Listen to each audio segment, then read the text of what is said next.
At some point, though, I need to remind myself to take myself off camera because it's going to obscure some of the view. But I do have my emotional support plushies with me. So they're here if I need it. I hope, I think I'll be okay without, I don't think I'll need them, the entire time. But yeah, they're there for me if I'm about to have a breakdown. We can go ahead and get started. But yeah, this is the Eggman and Infinite relationship analysis to celebrate 15,000. Actually, 15K plus like 400 because I got like 400 subscribers since I announced this project, but like, which is crazy. But yeah, I'm really excited. Once again, the thumbnail art was done by Moon Jester. I don't know, did I have her stuff lit? Let me see.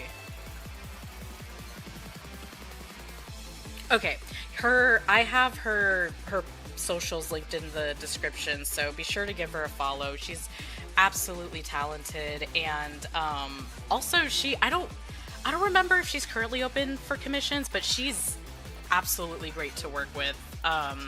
So highly recommend. But yeah, I guess we'll start with the presentation overview. So, the big question is what happens when two narcissists start working together?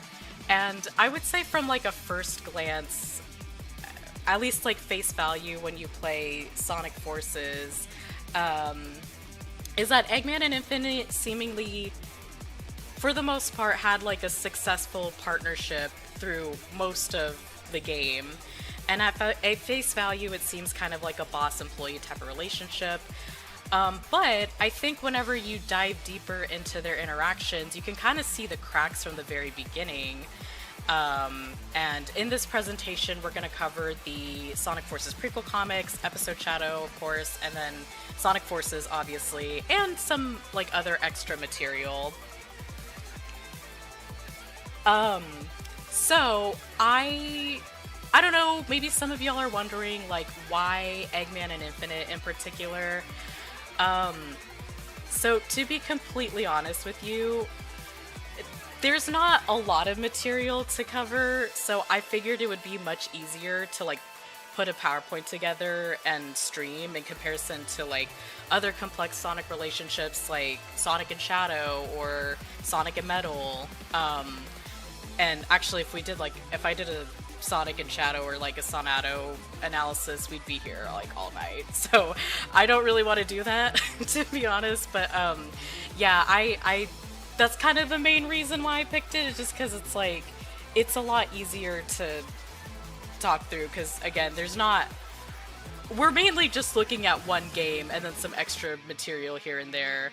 But it's not the main reason. Another reason is Eggman relationships are definitely interesting to analyze, just because of his narcissistic nature and how all of his partnerships, because some of them aren't really partnerships, they're more forced, but like how some of his relationships basically end in disaster. And I like Infinite. Well, like is an understatement. I love Infinite, and so I'm always down to talk about him. And also, you know what? I love Sonic Forces too, and I do not give a shit on what other people have to say. I love the game, and I think it's really fun, and I'm always down to talk about Sonic Forces. So,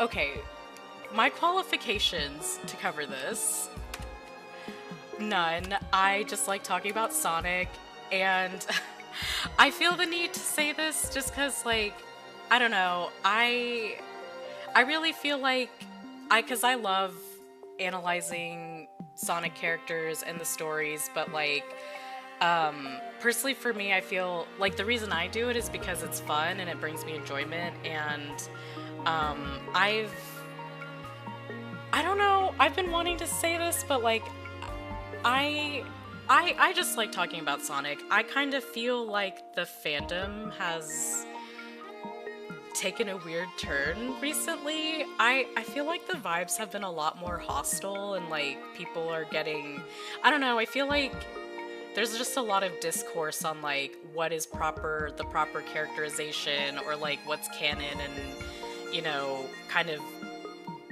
almost nitpicking these stories and characters, and I feel like you're a lot of people are kind of losing the kind of, I don't know, losing sight of like what's most important, which is like having fun, having a good time, and it's not to say like you shouldn't have criticisms, like it's absolutely fine to have them, but I think like I don't think you should let that stop you from like enjoying the ride,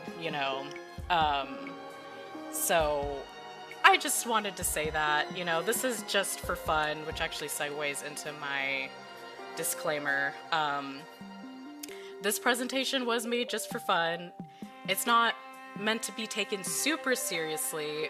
I mean, I want my work to be taken seriously, but like, it's not, these are like my own opinions, these are my thoughts and views, like analysis, and I am by no means any, I'm not like the definitive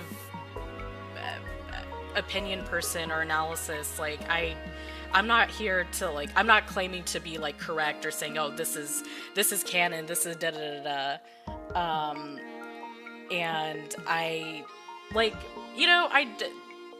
I'm not perfect. I will make mistakes. I have made mistakes in my videos before, and it's just part of the process.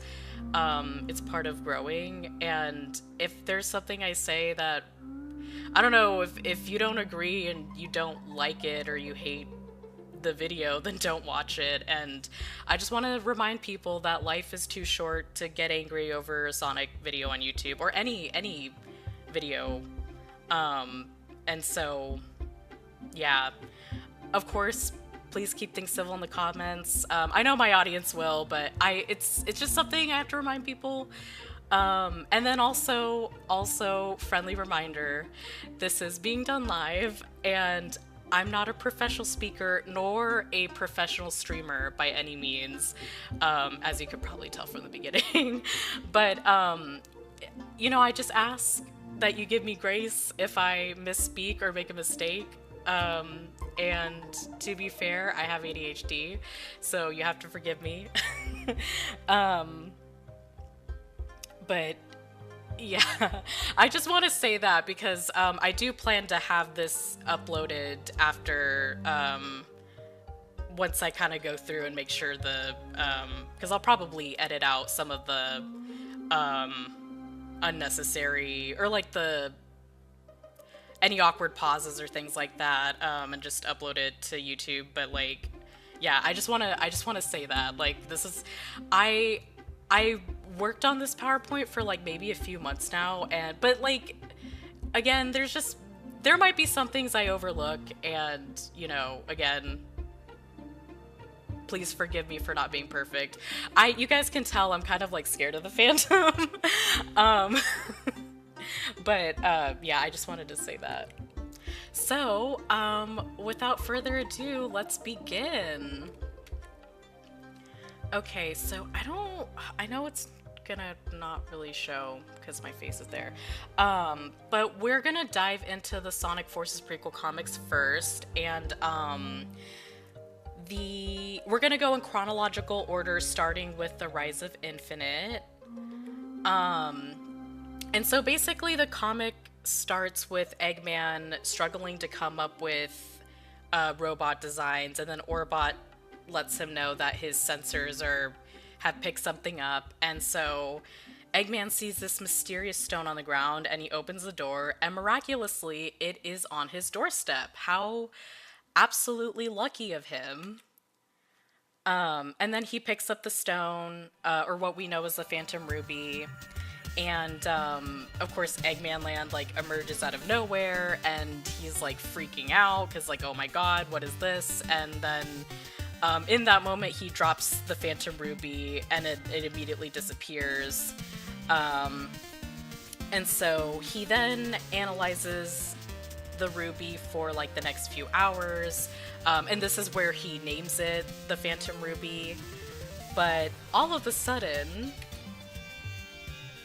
Infinite and his squad attack Eggman's base to steal his technology in hopes to make some extra money. And of course, Eggman is freaking out again. He's like, how dare they attack— that's a horrible Eggman voice.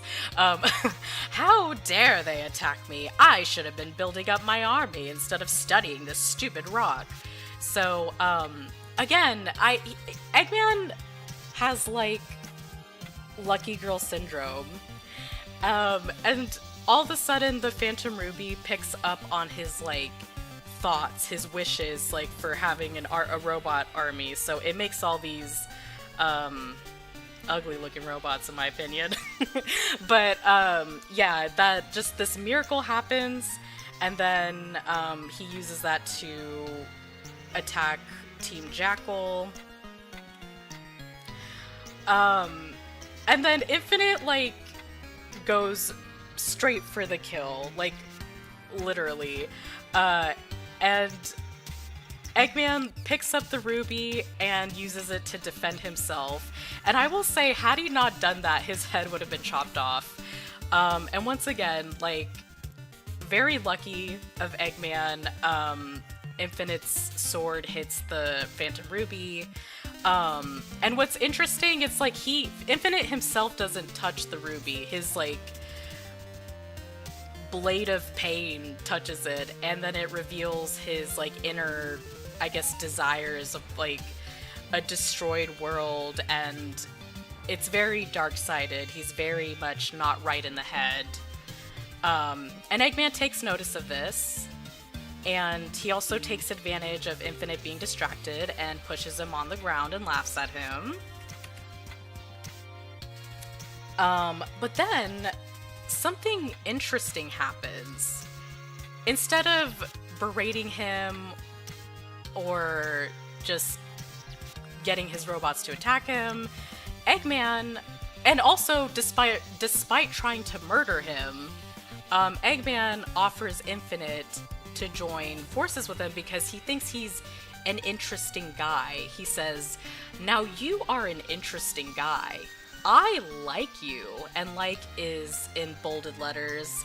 "How about I hire you to lead my forces?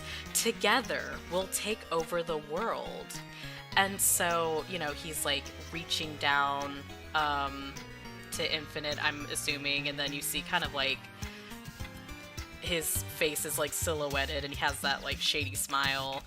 And, you know, kind of knowing how Eggman partnerships go, it did make me wonder if Eggman was being genuine about taking over the world together, or if he's planning to dump Infinite whenever he loses value.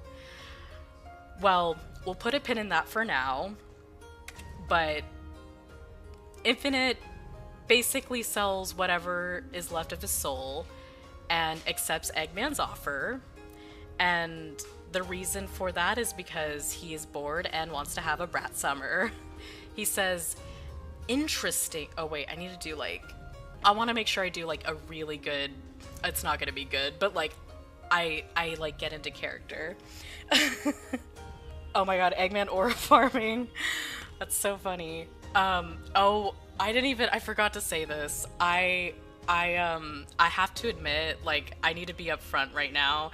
I'm very much biased towards Infinite, and I'm also kind of an Eggman hater, but, you know, that's only because I just, like, I feel like, I don't know, Eggman he just doesn't, like, serve. He just doesn't slay in the way that Infinite and Mephiles do. That's just my opinion, but, I'm not a hater in a sense that I want him gone. Absolutely not. He's a crucial character to the franchise. But like, you know, if you were to ask me what my favorite Sonic villain is, he would not be that, or he wouldn't even be in my top 3. Yes, Infinite fans rise up. Okay, okay. Interesting. All this time I've been going through the motions. I've actually grown quite tired of the world as it is. Let's do it, Doctor. I'll help you change this world. And again, just, yeah. He's just bored and wants to be Brat, and that's their first meeting, which is, you know, kind of crazy. Like, it almost ended in murder, but then ended up being an offer to take over the world together. How romantic. Okay, so the next one we're gonna cover is Stress Test, and while Infinite is not in Stress Test, this does show that Eggman can use the Phantom Ruby. Excuse me, he basically uses the Phantom Ruby to make a clone of Chaos to attack Knuckles and Silver, and then he shows he's holding on to the ruby. And I really want to point this out because it does show that Eggman is capable of using the ruby without facing any like immediate consequences or risks. Okay, and so Chapter 3, Looming Shadow. Now, this one is more centered on, oh my god, Shadow and Omega. Like, my mind turned to blank. But anyway, this is mainly focused on Shadow and Omega, he attacks Eggman's, I think, Arsenal Pyramid base, one of the Green Hill levels, and this is basically the only Eggman and Infinite interaction here, but he says, "Infinite, front and center. It's time to put your powers to the test." And then he kind of has like a little bit of like a beckoning motion, like a come hither kind of vibe, and then Infinite's like slinking behind the like one of the containers, and you know, they're just, I'm getting very like dark-sided energy from these two. Very, very dark-sided. And so sorry, I'm like having a hard time. I need to like do better at keeping track of the chat. And oh my god, hi 17 people. That's a lot for me.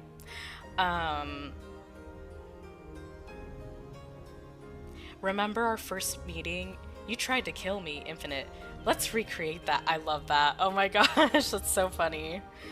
Okay. That summarizes the prequel comics, and now we get into episode Shadow. So this is like, I guess technically a little out of order, because I wanted to cover the prequel comics together. Episode Shadow happens like after Rise of Infinite, and I guess also after Stress Test, maybe. Okay, I don't know about that. It definitely happens after Rise of Infinite, and then before Looming Shadow, technically. And Shadow, you know, it's the Mystic Jungle level. Shadow infiltrates Eggman's base, and he also destroys Infinite's squad in the process. And like throughout the level, Eggman is like calling for backup and like asking for help, but Infinite does not answer. He's not communicating with them. And then, of course, once you finish the level, you get another cutscene. And you see Infinite chasing after Shadow, and during that time, Eggman is talking to him through the communicator and berates him for failing. And I will say, the delivery here, it kind of gives like boss yelling at their assistant kind of energy, like the kind of thing you see in like, it's like that kind of thing you would see in like movies and TV shows. I mean, not saying that it doesn't happen in real life, but it's just like very much like Eggman lashing out at Infinite, and Infinite is obviously very irritated, and he says, yeah, I got it, with like an attitude. And so this, again, in the game, this is kind of like the first, technically, I guess if we're going in order of events, this is like the first interaction you see in the game. And so, and then the rest is history. Shadow beats the shit out of Infinite. Infinite has a mental breakdown. And then he gets he gets like his mask and the Phantom Ruby. But something that kind of like, oh, cut dialogue from episode Shadow implies the dialogue from the comics was going to be included but was cut. That's interesting. I did not know that.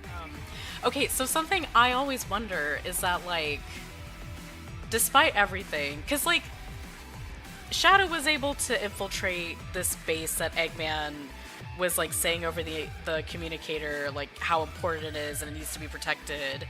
And so that's kind of, like, Infinite really fucked up there. And if I were Eggman, I probably would have fired him.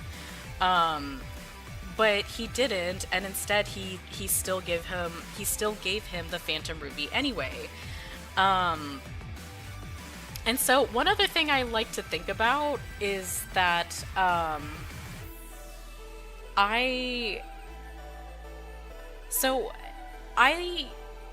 feel like there had to have been some kind of conversation between Eggman and Infinite. Like, I don't know, because we get, like, the point A part. We get, like, they see them interacting, and then we see, like, point C where Infinite gets the ruby, but, like, there's no, like, connection in between where, like, Eggman gives the ruby to him. And so I always kind of wonder, like, what that interaction would be like, and, like, what Eggman said to him. Did Eggman, like, take pity on Infinite, you know, and saw how I guess scarred he was, and Eggman was just thinking, you know, that's how I feel whenever I get defeated by Sonic, so I get it. And maybe tells him, don't worry, you're gonna get your revenge, I'm gonna get my revenge. I don't know, but that's just kind of something I think about. But the thing is, though, there's just some questions that I still have, that, you know, because I wonder, like, does Eggman, in that moment, does Eggman really need Infinite when he can use the Phantom Ruby himself? So you see in stress tests that he's using the Ruby, and then he also uses it again in the 2023 Otherworld Story, which we'll cover later. Now you could say that, like, this is after Forces, and so he maybe at the, you know, like, during stress tests he didn't know what the limitations were, and then, you know, he had a better idea afterwards. But yeah, you know, it's just like, why keep Infinite on the payroll, or how can you trust him with the Phantom Ruby after he made such a huge mistake? And I just think that there is only one logical explanation. Eggman is Infinite's sugar daddy. I mean, because look, it just doesn't make any sense. Like, what? I don't know. I don't know how you could, like, because you think about, like, a work setting and your employee fucks up really bad, like, really, really bad. You would fire them. But I don't know. Anyway, I forgot I had this in. Hold on, wait. Mr. Dr. Eggman, I'll ask what everyone here would like to know. What exactly is your relationship to that woman? I'm sorry. I love the lawyer from the B movie. That's honestly, from the B movie, the lawyer scenes are all that I remember. Because he's so, like, no, for real, because he's like, are you friends, like, good friends? How good? Do you live together? Are you her little bedbug? And then, oh my god, the other one, he's like, don't y'all date y'all cousins? Oh my gosh. I forgot who voiced him, but he did a really great job. Okay. again, just to remind you from The Rise of Infinite, Infinite almost tried to kill Eggman, and Eggman's response, he only knew him for like a few minutes, and the first thing he says to him is, "Now you are an interesting guy. I like you," and I also want to add that like asking someone to take over the world with you, like I think that's a pretty huge commitment. That's a really big deal, because like if I'm like this evil mastermind and I'm trying to take over the world, and I have to ask someone to take over the world with me, like I wouldn't ask just anybody. Like I would ask someone I'm close with, someone I trust. And so I kind of feel like here Eggman is like, he may as well be asking for Infinite's hand in marriage, because like that's, I don't know, that's a pretty big commitment. You don't just ask anybody to take over the world with you. Agent Stone and Dr. Starline must be, no, for real. Especially because like they worked so hard and then Infinite just didn't even try. Oh, and the other thing too, now we don't know what the word, like the Phantom Ruby's worth, but like I would imagine it has to be like, I mean, okay, actually, I'm getting ahead of myself. The world's largest ruby, I think this was auctioned in 2022. It says here somewhere. But basically, this used to be like 101 carats and then got split, and now this is like a 55 carat ruby.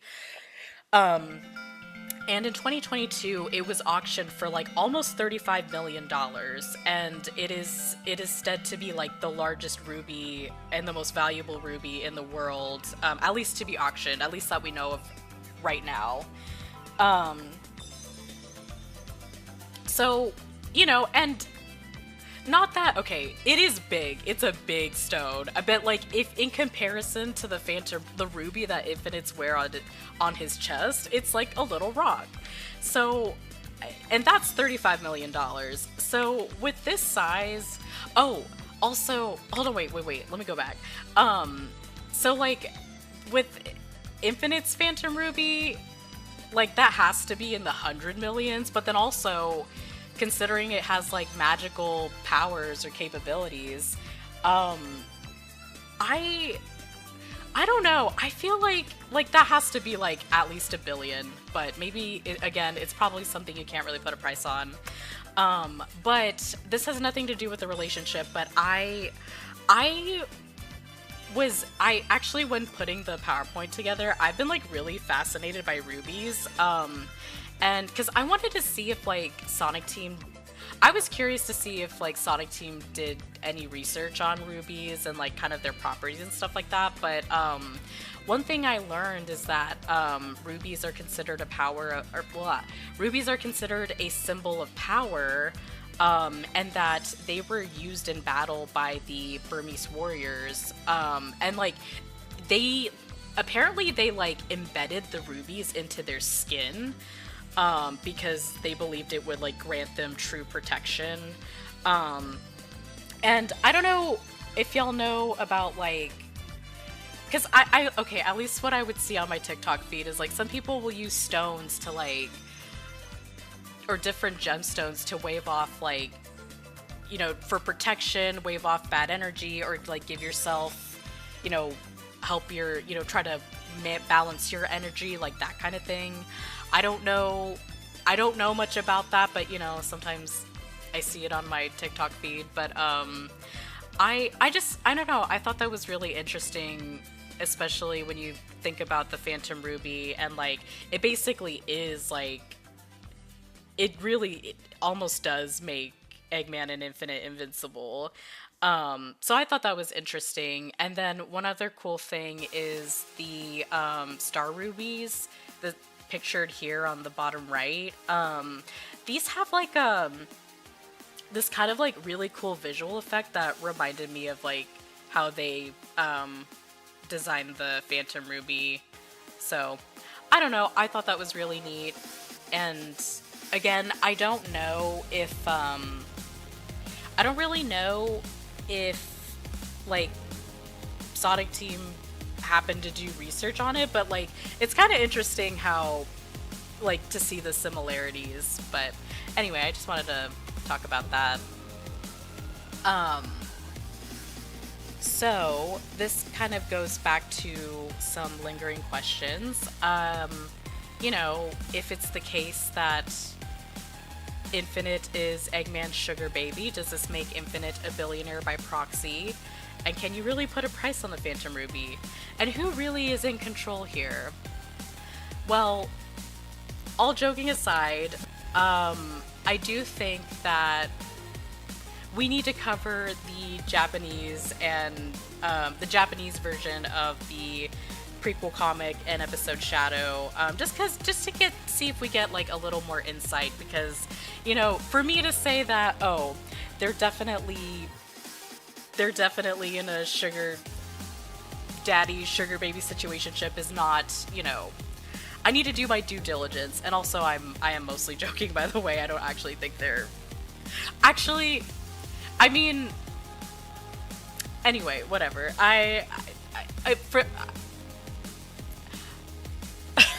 Oh my gosh.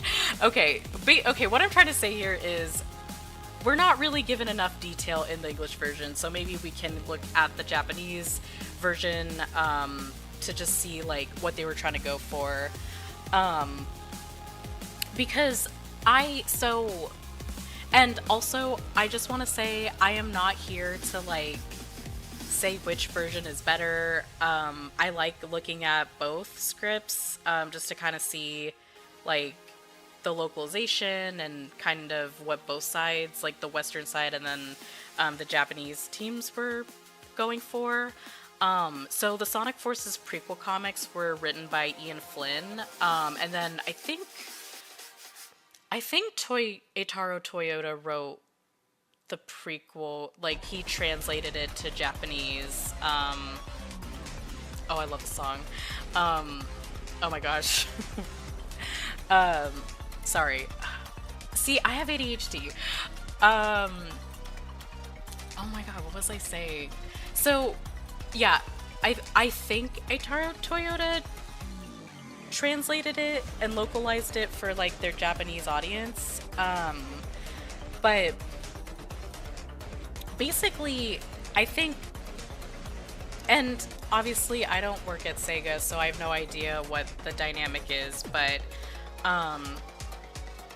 I think since Sonic Colors, whenever Ken Pontac and Warren Graff were brought on, they would ask, like, Sega or like Sonic Team would give them like the premise or like the plot, and then Ken Pontac and Warren Graff, or like in this case Ian Flynn, they would write the English script, the English dialogue based on like the notes that they were given. They'd send it back, and I'm sure there's kind of like a review process in place.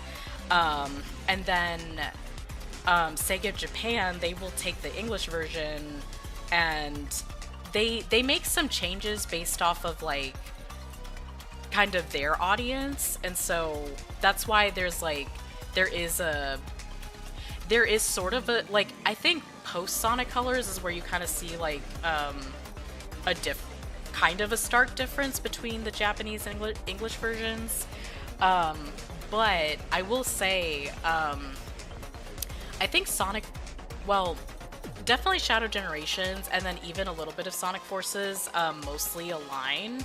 The English and Japanese versions, they mostly align with each other. The Forces, I believe Forces and Shadow Generations, it was like a collaborative effort between the English and Sonic Team writers. So whereas like I think one example where it's like super different is Sonic Lost World, and also Sonic Frontiers, actually that's where it's like really different. But yeah, I wanted to like give that spiel before diving in, and but I wanted to give a shout out to Corrupted Quiet and Windii. I'll be using their materials to cover the Japanese material. So Corrupted Quiet, they translated the Sonic Forces prequel comics, and then Windii, she did like all the she does like a ton of translating. Like she translates all like the Sonic Channel material, like mostly I think like almost all of the Sonic games, if I'm not mistaken, at least like from on her channel. So like basically everything else. So please give these two a follow, support them if you can, and then of course subscribe to their YouTube channels.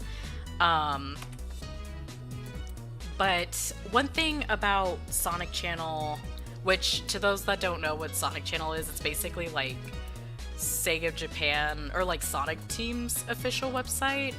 But they're on the site, there's like they have like a character, like a relationship, not like a relationship map, but it's like this like map of characters and like their relation to Sonic.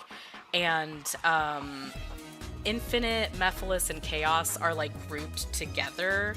And you can like click on all the characters and it'll take you to like their bio and then also the games they appear in. And so in Infinite's case, it'll show his bio, and then you scroll down to see like what other media he appears in, and each of these like little previews has their own description, kind of written from the character's perspective, like not in first person, but just like written from like, I guess like written from the character's like as if like Infinite were the main character kind of thing, if that makes sense. Oh my gosh, Dementio. Okay, I'll just read the description, but here it says, a prequel comic to the Sonic Forces storyline. Infinite stands before Omega, who has infiltrated Eggman's research facility as Eggman's new weapon with overwhelming power. And then this is the Rise of Infinite description. A prequel comic to the Sonic Forces storyline, Eggman picks up a jewel with mysterious energy. Suddenly he finds himself in a pinch when bandits surprise him, but then the gem suddenly lights up and ...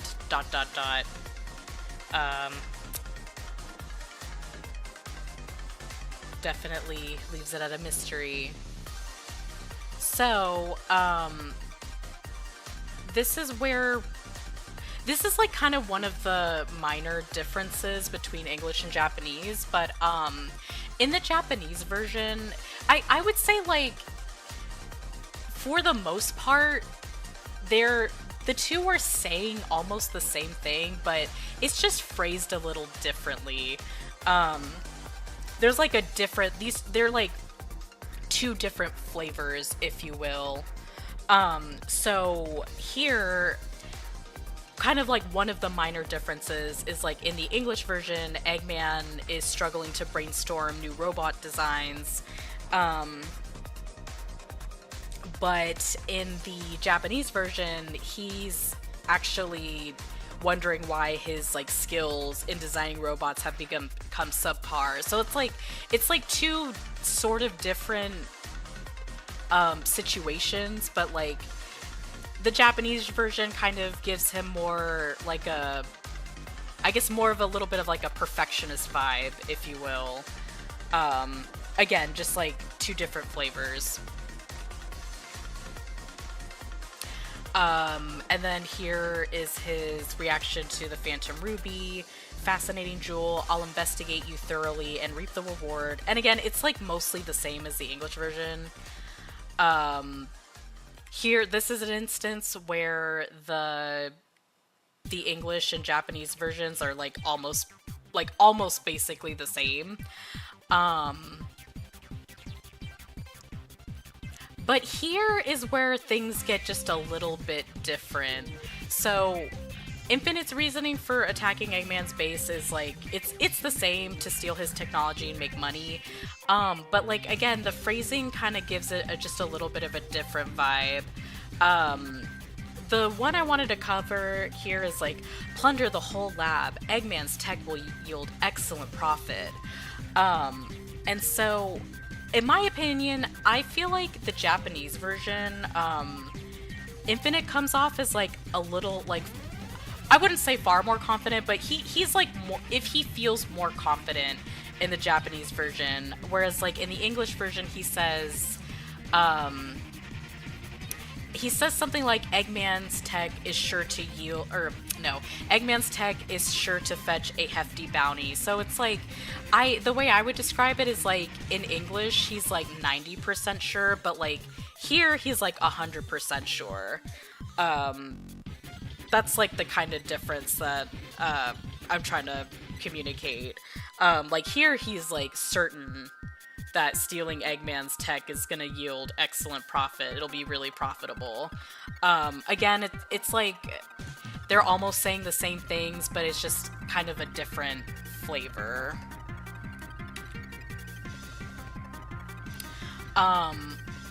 And so here, the difference again, like, most of this is almost the same, but the one minor difference I want to focus on here is Eggman says, "Oh, a surprise attack." In English, he says, "How dare they attack me?" And I would say just keep this in mind for like a little later. Oh yes, Infinite, unfortunately, he is fat phobic in both versions, which is not very nice, not very demure of him. And yeah, I don't have anything else to say there.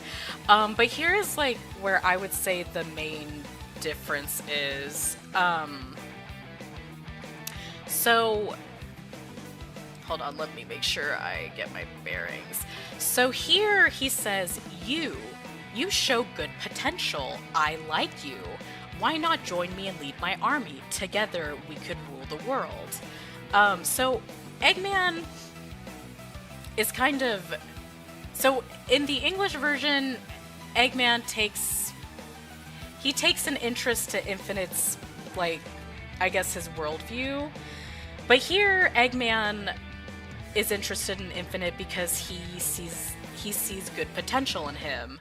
But one thing to point out is that is this boxed in red right here. So he uses Gisama, which is like the derogatory, like impolite way of you.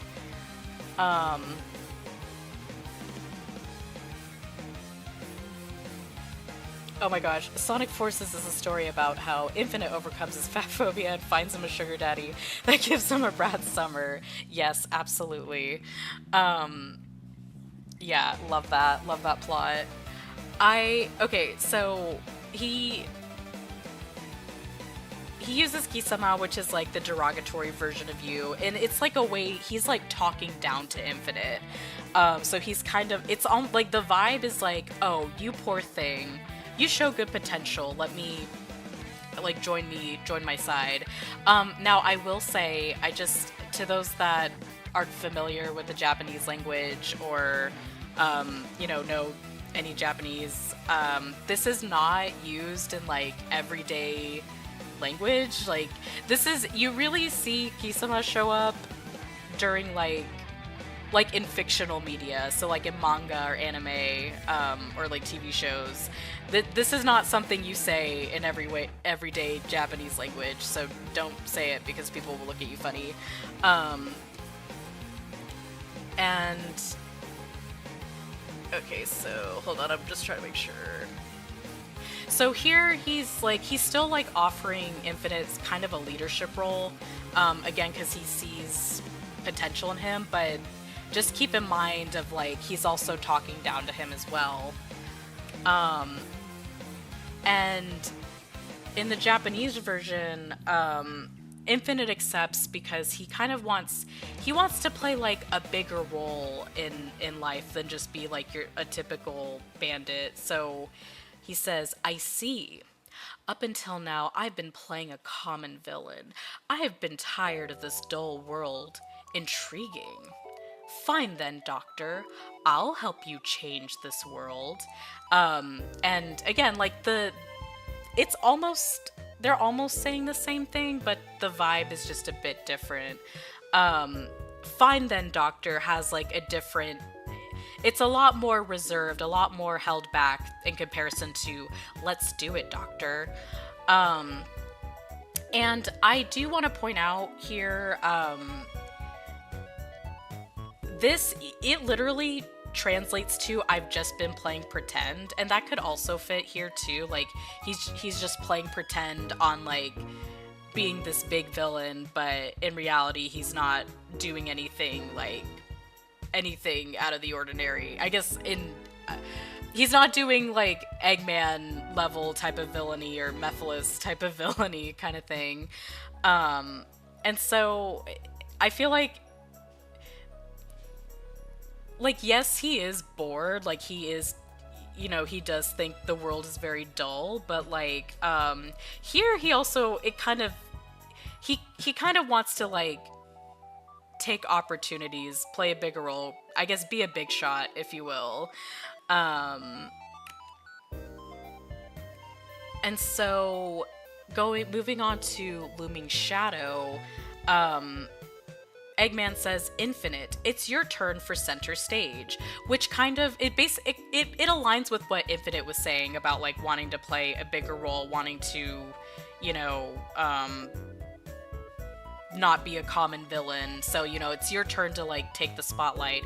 Now, if you were to like take this to a translator, it literally translates to like, it would translate to Infinite, it's your turn. But like and I will say I'm not familiar with the Japanese language. I'm not conversational. I only know a couple things, but like I know there's a lot of like syntax rules and just like descriptors. And in this case, this is kind of a little more like theatrical, like it's your turn for to take the stage. It's your turn for the spotlight, even though it literally translates to it's your turn. But here he says this is the and he's referring to Omega, but he says this is the perfect opponent for you to test your strength against. Yes. But keep in mind, again, he uses Gisama again, so he's still like talking down to Infinite. So I think one of the things you'll see in like the prequel, both like the prequel comics and even episode Shadow, is that Eggman will talk down to Infinite whenever he gets the chance. But Infinite doesn't really seem to care. He says, my power, behold. And he's kind of going for like a Shadow Queen kind of villain, which I will say that is a very good villain to imitate, because like if you played Paper Mario: The Thousand Year Door, you know that the Shadow Queen does not mess around. So it just kind of has that same energy. Now you could, I think, if someone were to like, if say like Sega were to localize this, they would probably say like, behold my power. But whenever Corrupted Quiet, whenever they translated this, they took the literal version because it sounds a little more dramatic, and Infinite's kind of a dramatic person. And yeah. I just thought of something. Infinite has a yellow eye and a pink ruby. What does that mean? Oh my gosh. Spamped in another universe. Ugh, wouldn't that be funny? I don't know. But yeah, he's like embracing the villain role, He's embracing his inner Shadow Queen. The next thing I want to show is the Sonic Forces description from the official... Okay, so I'm getting ahead of myself, I'm sorry. Sonic Channel has an official Sonic timeline on their website. If you go to the character tab, and then there's like a section like right before the map above it, and it says something like check out like Sonic's story or adventures, and it goes through like all of the it just like goes through the entire timeline, and it's a lot. Each game has like their own little description, and this is the Sonic Forces description.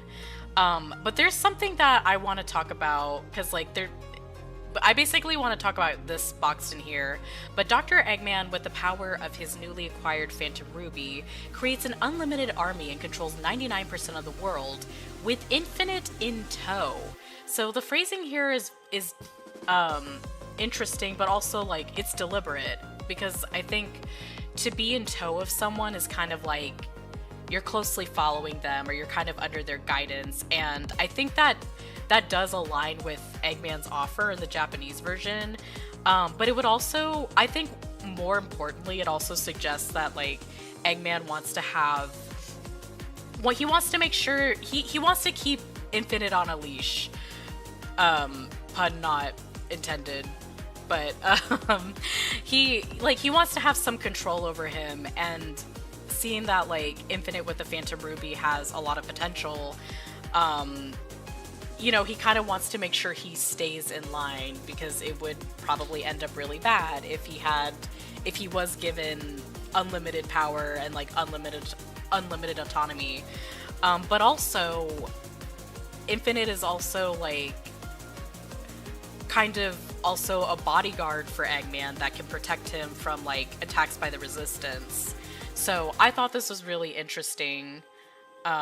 Just a little interesting description from Sonic Channel. And here is some episode Shadow dialogue from the Shadow's Mystic Jungle stage. So there's not, again, they're like mostly saying the same thing, but what I really want to, what I want to draw attention to here is how Eggman in the Japanese version kind of puts a bigger emphasis on money, on like how much things cost him. Not like he states excuse me.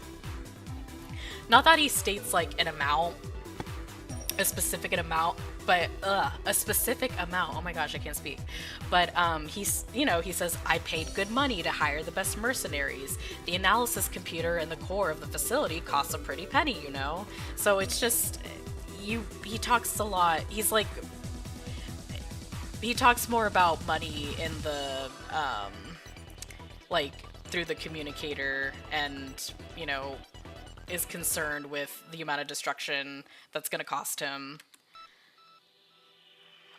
Oh, this part. Okay, so in English, he says this in English too. He doesn't say this specifically, but he's like, Shadow is still alive? Shadow still hasn't kicked the bucket yet? And I'm like, Eggman, like, did you forget that Shadow is the ultimate life form? Like, what were you expecting? Okay, so here, this is also, this is a very different vibe from the English conversation. Once again, Eggman talks down to Infinite, he calls him Kisama, and this is like a different spelling. I think the other spelling is specific, if I'm not mistaken, is like specifically seen in manga. But aside from that, Eggman is like, both in the writing and then also the vocal delivery, Eggman comes off like a lot more corporate and stern. So he says, as the head of the annihilated Team Jackal, you're taking responsibility for this mess. So like, this to me feels like, you know, what people are more used to in like the corporate environment. You know, your boss telling you, as the team lead, you're taking responsibility for, I don't know, cleaning up the work papers or something like that. Again, like in English, Eggman comes off more as like a boss lashing out, getting angry at his assistant that you kind of see in like the movies, but here this is like a more corporate feel. Like this is probably like what I'm used to, like back, oh my gosh, back when I worked at my old job. You know, I've been the Infinite and had to deal with my Eggman before, but that's another story for another time. But yeah, I wanted to point out here, like, just the tone is different, and then Infinite, he he still sounds irritated, but and still kind of responds with an attitude, but like it's a lot more reserved. He says, "Yeah, I know." So like he has an attitude in like his tone, but like his words are very he's holding back essentially. Okay, so here I didn't cover this in previously, but and the phrasing again is like mostly the same. But one thing I kind of noticed is Infinite saying, "I obtained limitless power," as if Eggman wasn't the one that gave him the ruby, you know? So it's just like the little things that I find, like, it's interesting. It's interesting. Okay, but I would say to summarize this section, I think like the boss-employee dynamic is more apparent in the Japanese version. Now, the differences in Eggman hiring Infinite is more like, in English, Eggman was interested in Infinite's vision and like seeing that destructive world and maybe seeing like some common interest, whereas in the Japanese version, you could say that Eggman also sees, is interested in that, but he also sees that he has promising potential. He is pretty skilled. He did almost try to kill him. And going back to that, oh my gosh, I forgot. But going back to that line where he's like, "Oh, a surprise attack," I feel like that kind of contributes to like Eggman Eggman is like actually surprised, like, "Oh, someone made it past my defenses and is actually attacking me." That's interesting. And then again, the Japanese version plays kind of a little more emphasis on Infinite wanting to play a bigger role than be like a common thug. And then, so I don't really know how to explain this, but like to me, whenever I read the translations, I personally feel like both Eggman and Infinite, like come off as more confident and having like better judgment or more discerning judgment. And again, I think it's just like the differences in like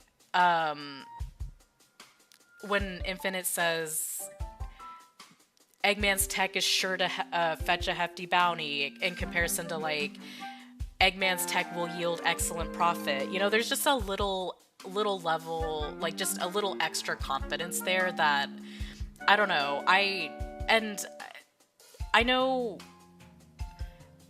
the process is complicated. I'm sure they didn't provide like, or okay, I don't know, but the English writers, got what they got and kind of worked with it there, and then so I feel like the Japanese version maybe has some little extra details that maybe Ian wasn't like privy to, but I just kind of found that a little interesting.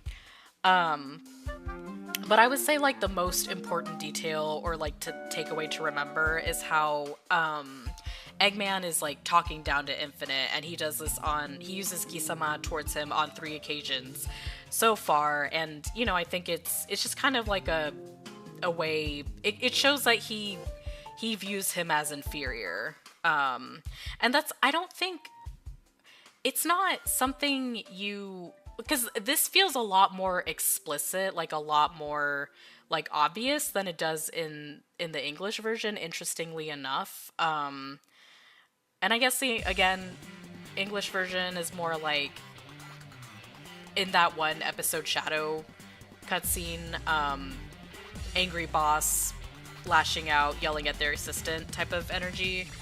But yeah, that kind of summarizes the Japanese translations or the versions for the prequel comics and episode Shadow.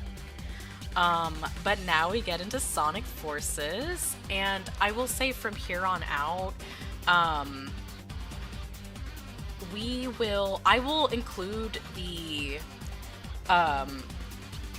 I'll include the Japanese translation along with the English screenshot, and of course it's Sonic Forces, this was translated by Windii, and highly recommend checking out that video.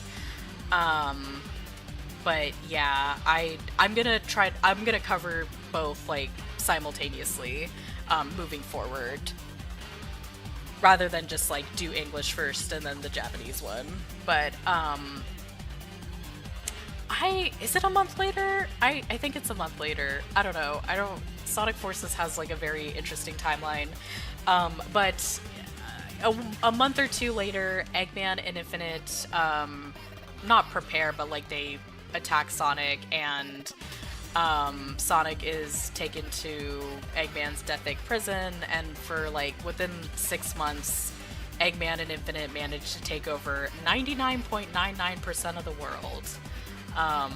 So I would say Forces is definitely, I would say like arguably, okay, not arguably, but like technically the most successful Eggman has been.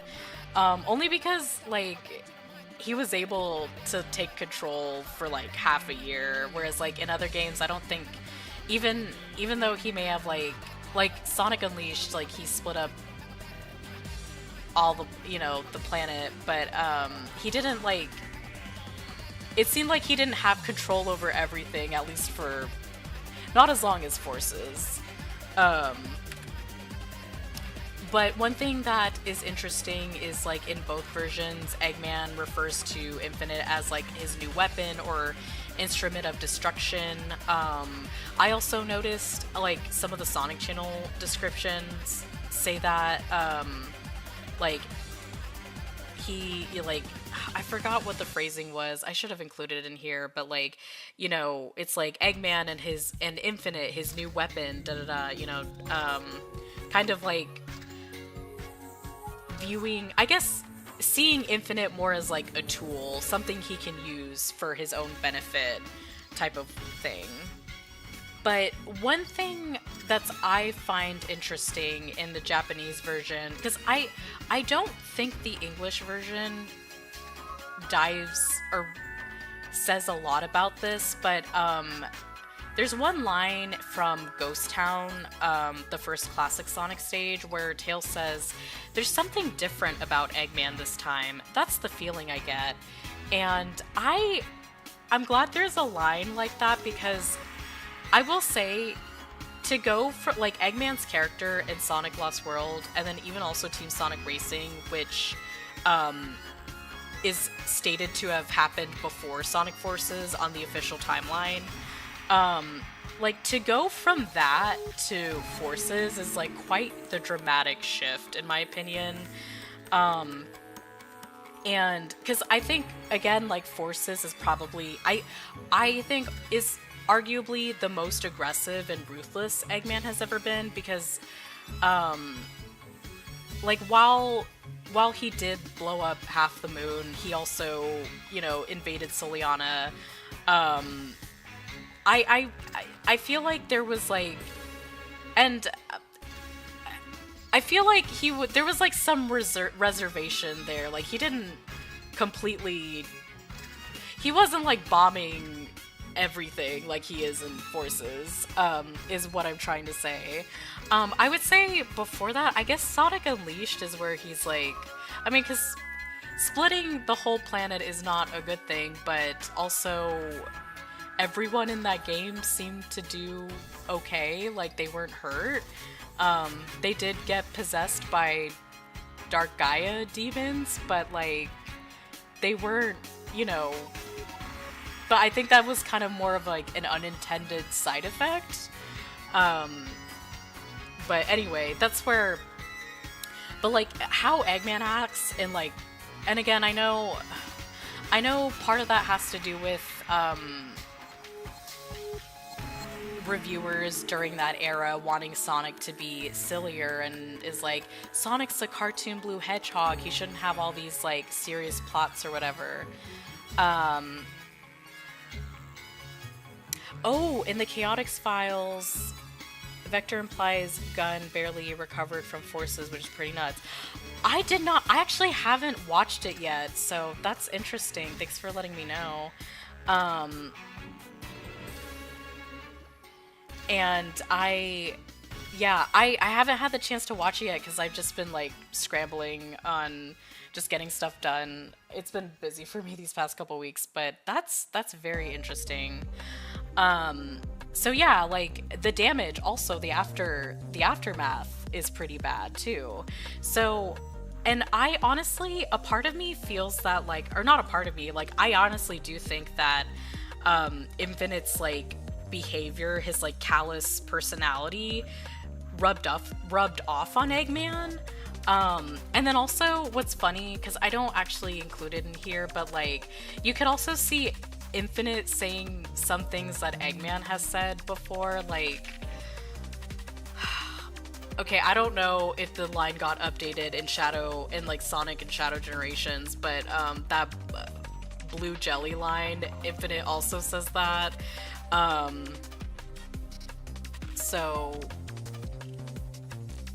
yeah, Eggman sometimes gets described as holding back, like not going all out in his plots to keep things interesting. Yeah, actually, I remember in the Sonic channel, well, this is going off on a tangent, but like, I think the 2021 stories, there was like, if I remember correctly, there was like somewhere in the writer's notes where like Eggman kind of likes having Sonic around because like he wants like taking over the world to be a challenge apparently, but then also, and vice versa, like Sonic in a way kind of likes having Eggman around because otherwise things would feel kind of boring if the world was too peaceful. But I don't remember what exactly it said. I need to go back and reread the Sonic channel, or at least the Super Sonic and Eggman story from 2021.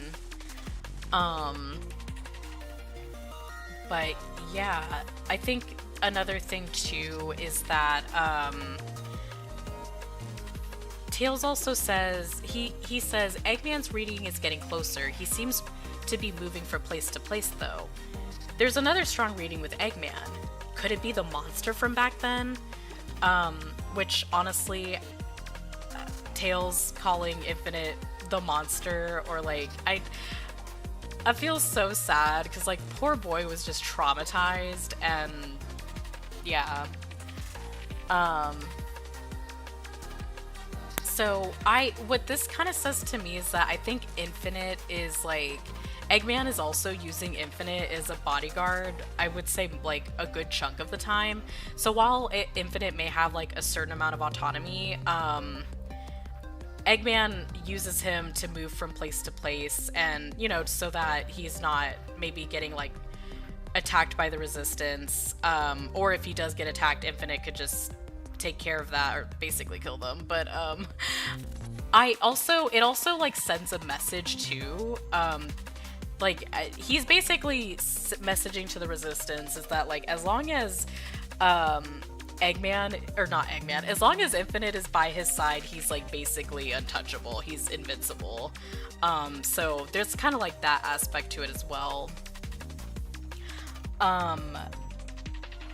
So fast forward, so I want to talk about these cutscenes really quick because I feel like these events kind of carry into the next Eggman and Infinite cutscene, but basically Sonic escapes. He defeats I guess Phantom Zavok that was guarding the prison, and the rookie meets up with him and they go back to Earth. But one thing I want to say about that, what I find kind of interesting is that like there's only, I guess, Zavok, or the Phantom clone they created of Zavok is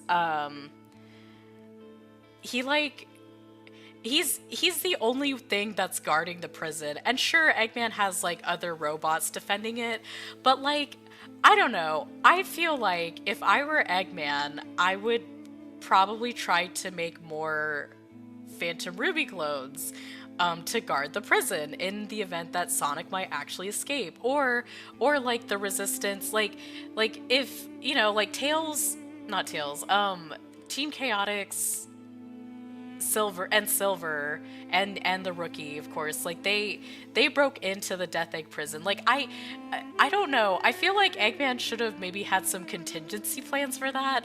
That's just my opinion. And so I do feel like one thing I want to say, because like I think Eggman and Infinite's failure in Forces, I know like a big part of it is Infinite's hubris, but I also think that Eggman is not like a very good manager, or like he doesn't manage his bases very well, and I personally think that all that leads to the downfall.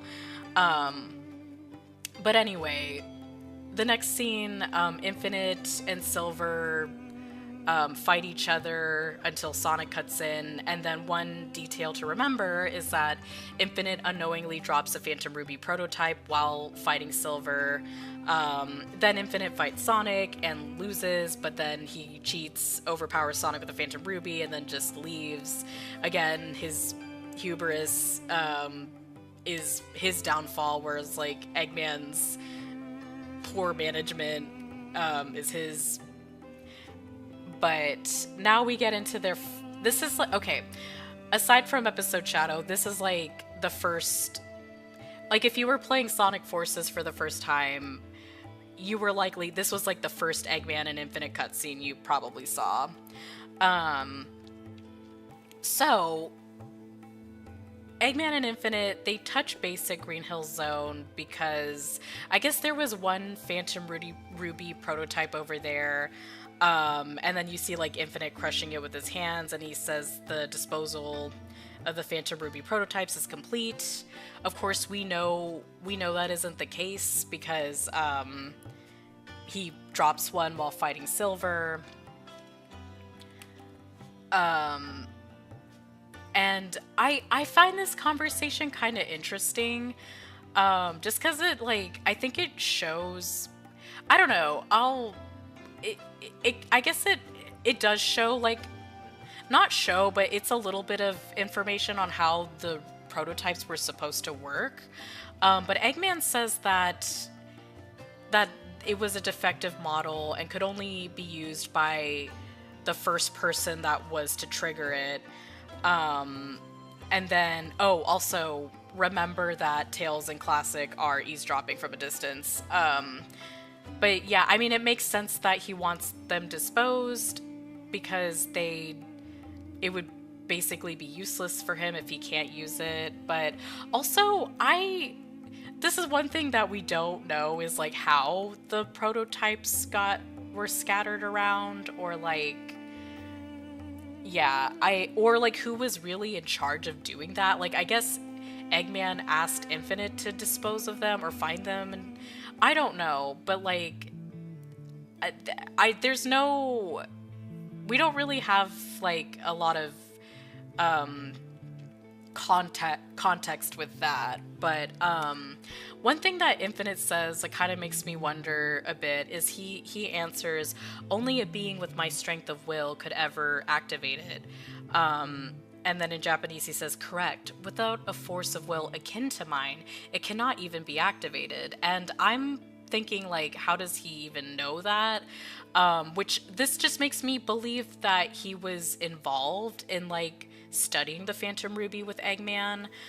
Because, like, I guess the only way he would know that is, like, testing it himself or, like, experimenting with it.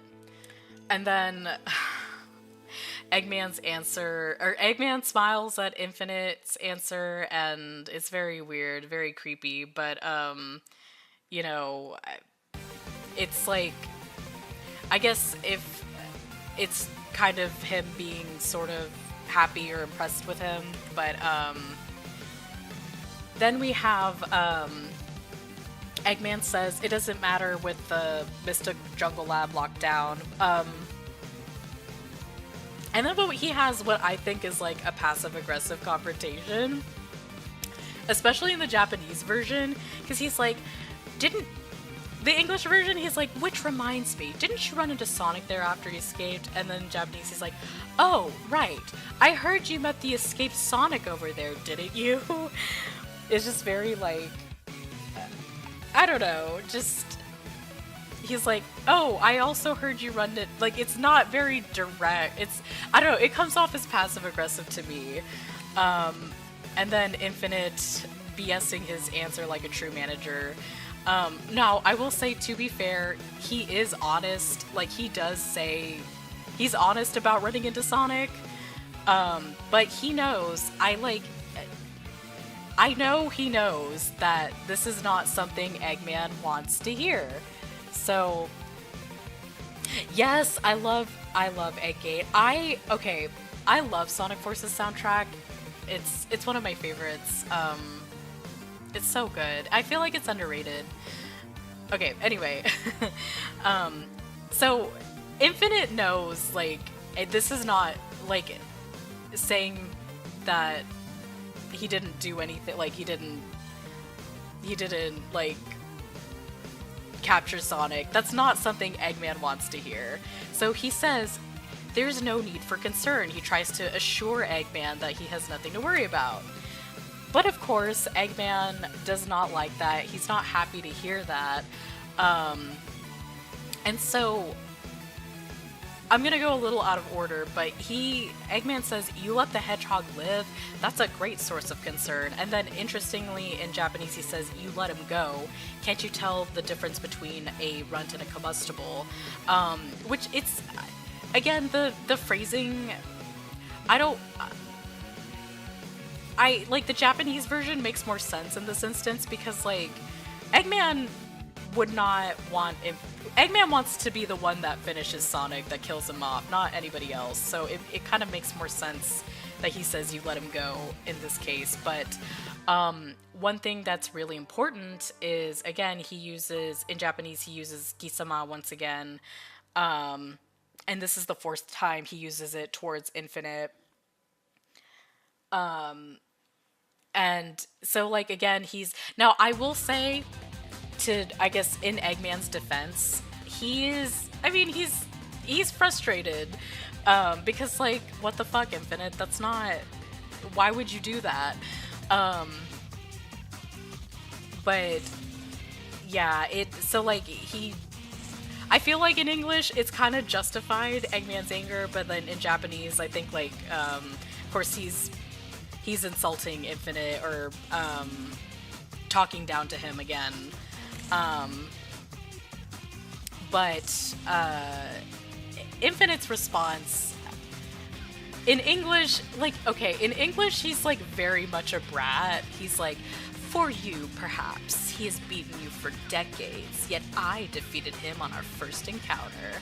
And it's like, you know, not appropriate way to talk back to your boss, but, like, you know, that's normal to talk to your sugar daddy like that. I'm kidding, I don't know. But anyway, yeah, I feel like in English, like, this cutscene in English, like, Infinite is very much, like, very bratty. But in Japanese, I guess his response is, like, it feels a little more warranted, given how, like, Eggman was talking down to him, and he says, excuse me, you've always lost to Sonic. Unlike you, I've only won. But one thing to point out is that in both of his responses, it's, you know, he's striking at Eggman's ego, which is like, it's, you know, he's striking for the sore spot. The fact that Eggman has never been able to defeat Sonic. And Eggman makes this face, which is, like, very clearly visibly frustrated, but he only, like, nods his head, and I say, to be fair, he started it, at least in the Japanese version, but, yeah, he just, I don't know, again, if I were Eggman, I probably would not appreciate the backtalk, but whatever. I think I'll kind of touch on this a little later, but it's kind of interesting how Eggman doesn't really, like, he doesn't argue back, he just kind of takes it or accepts it. But then Tails talks to Classic, about Sonic being alive, and Infinite hears something in the well, he turns his head because maybe he didn't hear exactly what was said, but he hears something and he turns around and looks what's happening. And so Eggman asks what's wrong, and Infinite in both versions he says nothing and then asks what the next steps are. But so what I'm wondering here is that, like, did Infinite actually know that someone was there? Now, if you were to ask me 2 years ago, I would have been like, oh yeah, he totally knew that someone was there and just didn't say anything because he secretly hates Eggman. But I'm not as sure now, because, like, if you were to, like, look at the animation frame by frame, he doesn't, like, actually see them. He doesn't, like, it doesn't. Oh, also, this is also assuming, okay, I don't want to assume, but, like, I know there is, like, I don't know if it's a well accepted theory, but, like, at least among Infinite fans, I think there are a lot of Infinite fans that headcanon him as, like, being blind on the other eye because, you know, it's covered, and then yeah, it just, I forgot what was. Oh, well, yeah, like, he has kind of like a scar over it, so but we don't know. I don't think they've ever confirmed if he's blind out of one eye, but I think it's, you know, people speculate about it, but so I'm kind of going off the assumption that he can only see through one eye, but he doesn't really give any other body language indicators or, like, dialogue indicators that show that he knew someone was there. But I just want to say, if he did know, that's actually really fucking shady. It would show that, I mean, it would just show that he doesn't like Eggman enough or respect him enough to protect him. And oh my gosh, I think Eggman's expression whenever he gets like attacked by Classic is so funny. But again, we don't know for a fact, so think what you will. I think, honestly, if people believe that he did know and didn't say anything, like, I think that's fair. I think it makes it a little spicier. You know, just shows that, like, he clearly doesn't like Eggman. Oh my god, Sunset Heights, I love this track! Ah! Okay, sorry. So, here, I want to talk about, again, even though the phrasing is similar, it kind of gives, like, the two give, like, a different vibe. So, in English, Infinite asks, we move forward with the plan, which, to me, I think here, this kind of gives off more of, like, it feels more of like a collaborative effort, whereas in Japanese, Infinite asks, is everything going according to plan? Whereas, like, that kind of gives more like Eggman is the, you know, Eggman's the one that's calling the shots. He's the boss, he's the manager, he's the one that's, like, handling things, and Infinite is just following orders. So, that's what I thought. That's kind of like what the two versions give me. Like, I feel like the English version, it seems more like it is boss and employee, but, like, it's more collaborative, whereas, like, in the Japanese version, there is definitely a clear line of Infinite kind of being Eggman's henchman and following his orders. I forgot where I first heard it, but I like the idea that the big old mask hinders his hearing, so he's used to messing up about if he heard something or not and assumed his ears were playing his tricks. That's actually also a good point, too, because, like, I could also see the mask also hindering his hearing. So, like, he just didn't know for sure. And because, again, like, I think, like, either way, because I think it probably is the case that he just thought he genuinely thought it was nothing, but at the same time, I also think it's interesting if he actually did hear. But it's kind of one of those things where it's, I guess, one of those it's one of those little things that like I think is fun to talk about. But then Eggman responds, and he basically says the same thing in both versions, that like the resistance will be burned to ashes, or they'll be wiped out. The world, that's crazy. The world will be burned to ashes, and then the glorious Eggman Empire will rise. So and he's like smiling. He's doing like his little monologue, but now, I know I might be reaching here, but I don't know. I feel like this next part, I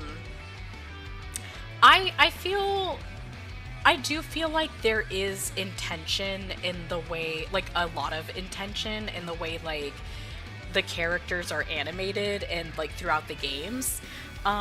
So here, like, throughout this entire cutscene, Infinite is on the ground, and Eggman is like hovering in the air with his Eggmobile, and Infinite for most of the time is looking up towards Eggman.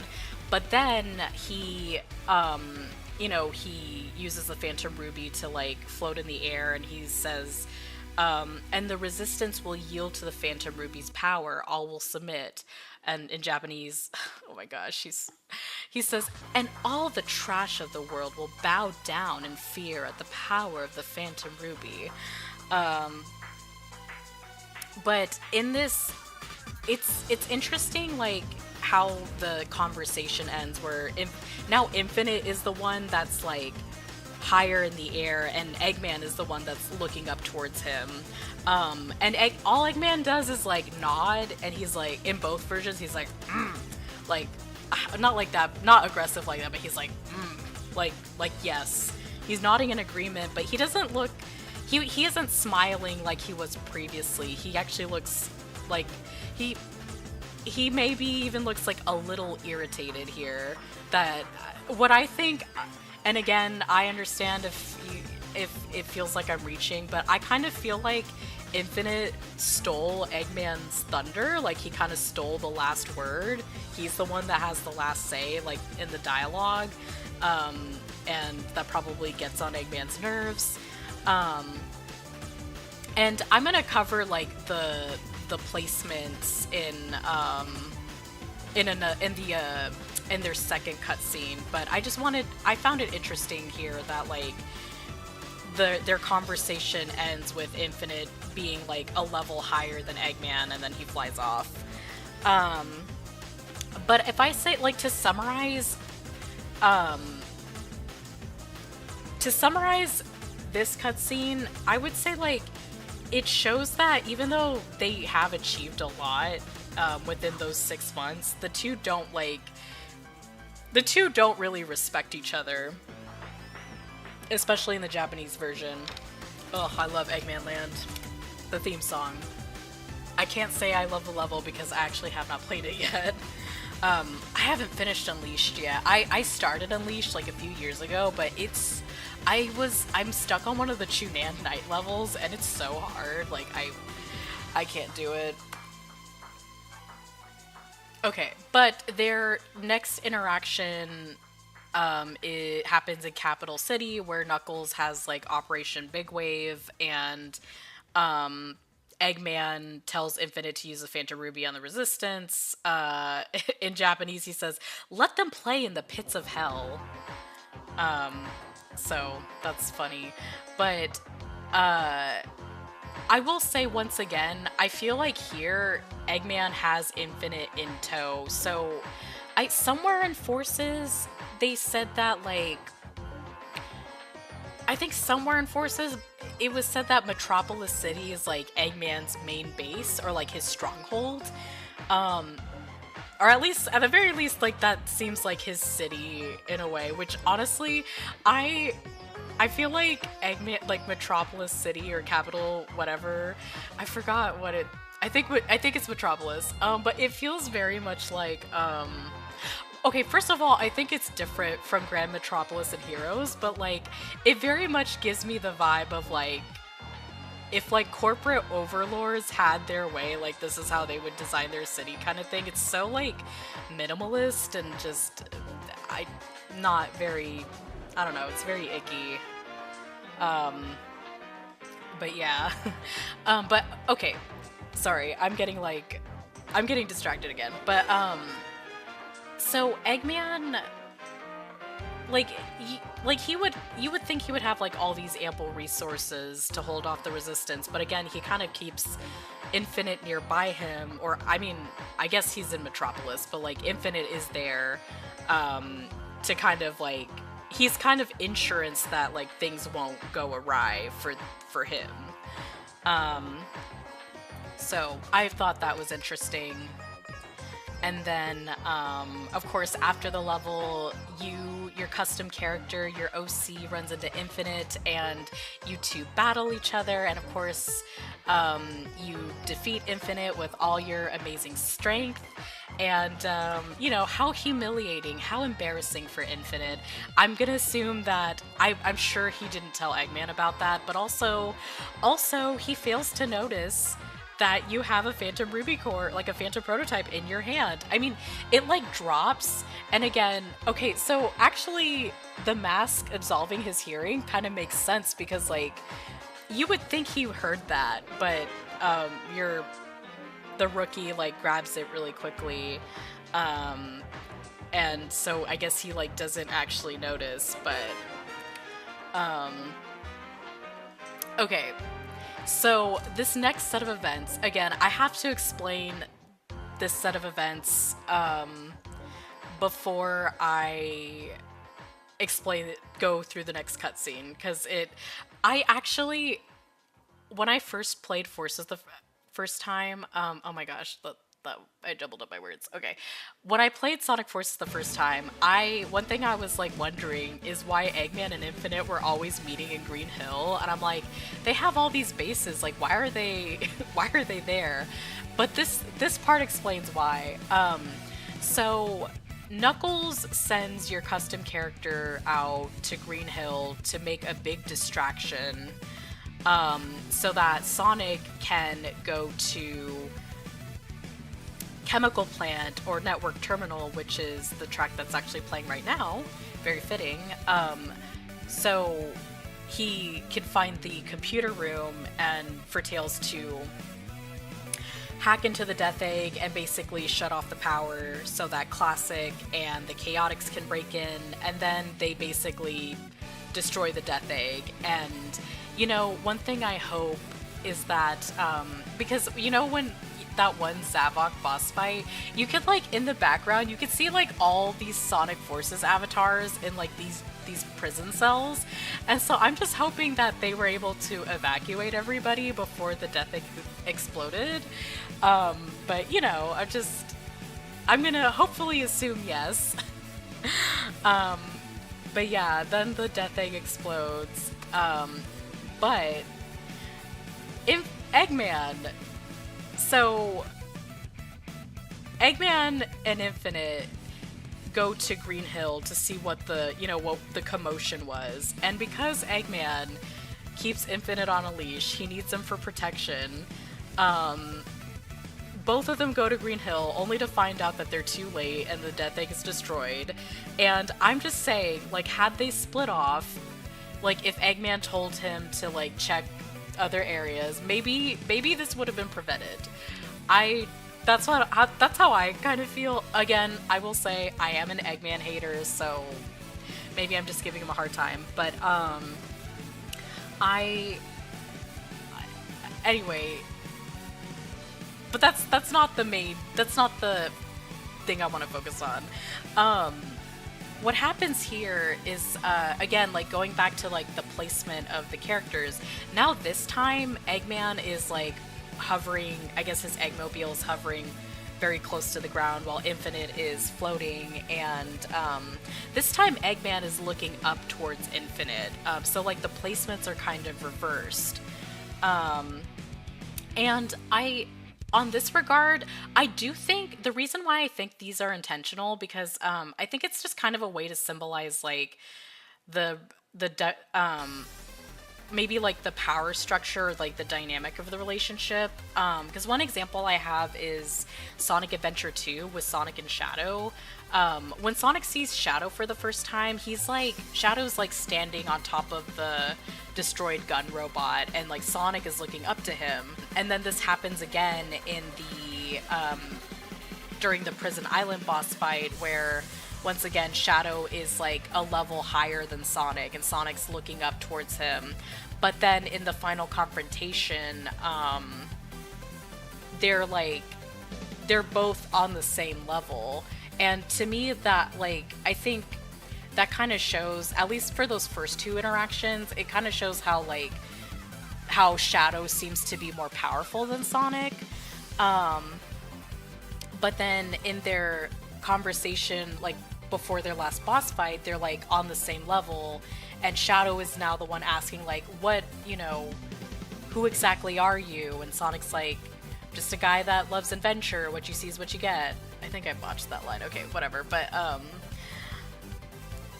yeah, that's kind of like an example of, like, the animators using the character placements, using, like, them standing on different levels to kind of show the, I guess, like, the power structure. So, before that, Eggman says to, like, let's have a tactical retreat, and reorganize in Metropolis, and Infinite, of course, disapproves, and he's like, by strategic retreat, you mean turn tail and run? And then, again, so in English, Infinite says, I'm quite displeased about this, Doctor, and again, very brat. But in Japanese, Infinite actually kind of takes the opportunity to mock Eggman, and he says, you're afraid to take on a bunch of scum, aren't you, Doctor? Kind of making him feel small. So, again, like, the Japanese version, they're both kind of, like, rude to each other. And Eggman makes that same face again he did in the previous cutscene whenever Infinite was telling him, like, oh, well, you've always lost to Sonic, and I've always won against him, so fuck you. Okay, well, he didn't say the last part, but you know what I mean. And I'm sorry, this face right here, like, Eggman looks so angry, and it's so funny. So yeah, he's clearly unhappy with Infinite's attitude, and I guess all that backhanded talk, or like talking down to him, doesn't seem to work anymore, if it ever actually did. And then what I kind of find interesting here is how, like, Eggman leaves, but Infinite doesn't follow him right away. He actually just kind of he just watches him leave for a brief moment, and then he follows him. And so I honestly kind of wonder in that moment, like, I just wonder, like, what Infinite is thinking at that part. I honestly think these two secretly hate each other, and, like, this cutscene, I feel like this cutscene makes it more apparent that these two don't really like each other.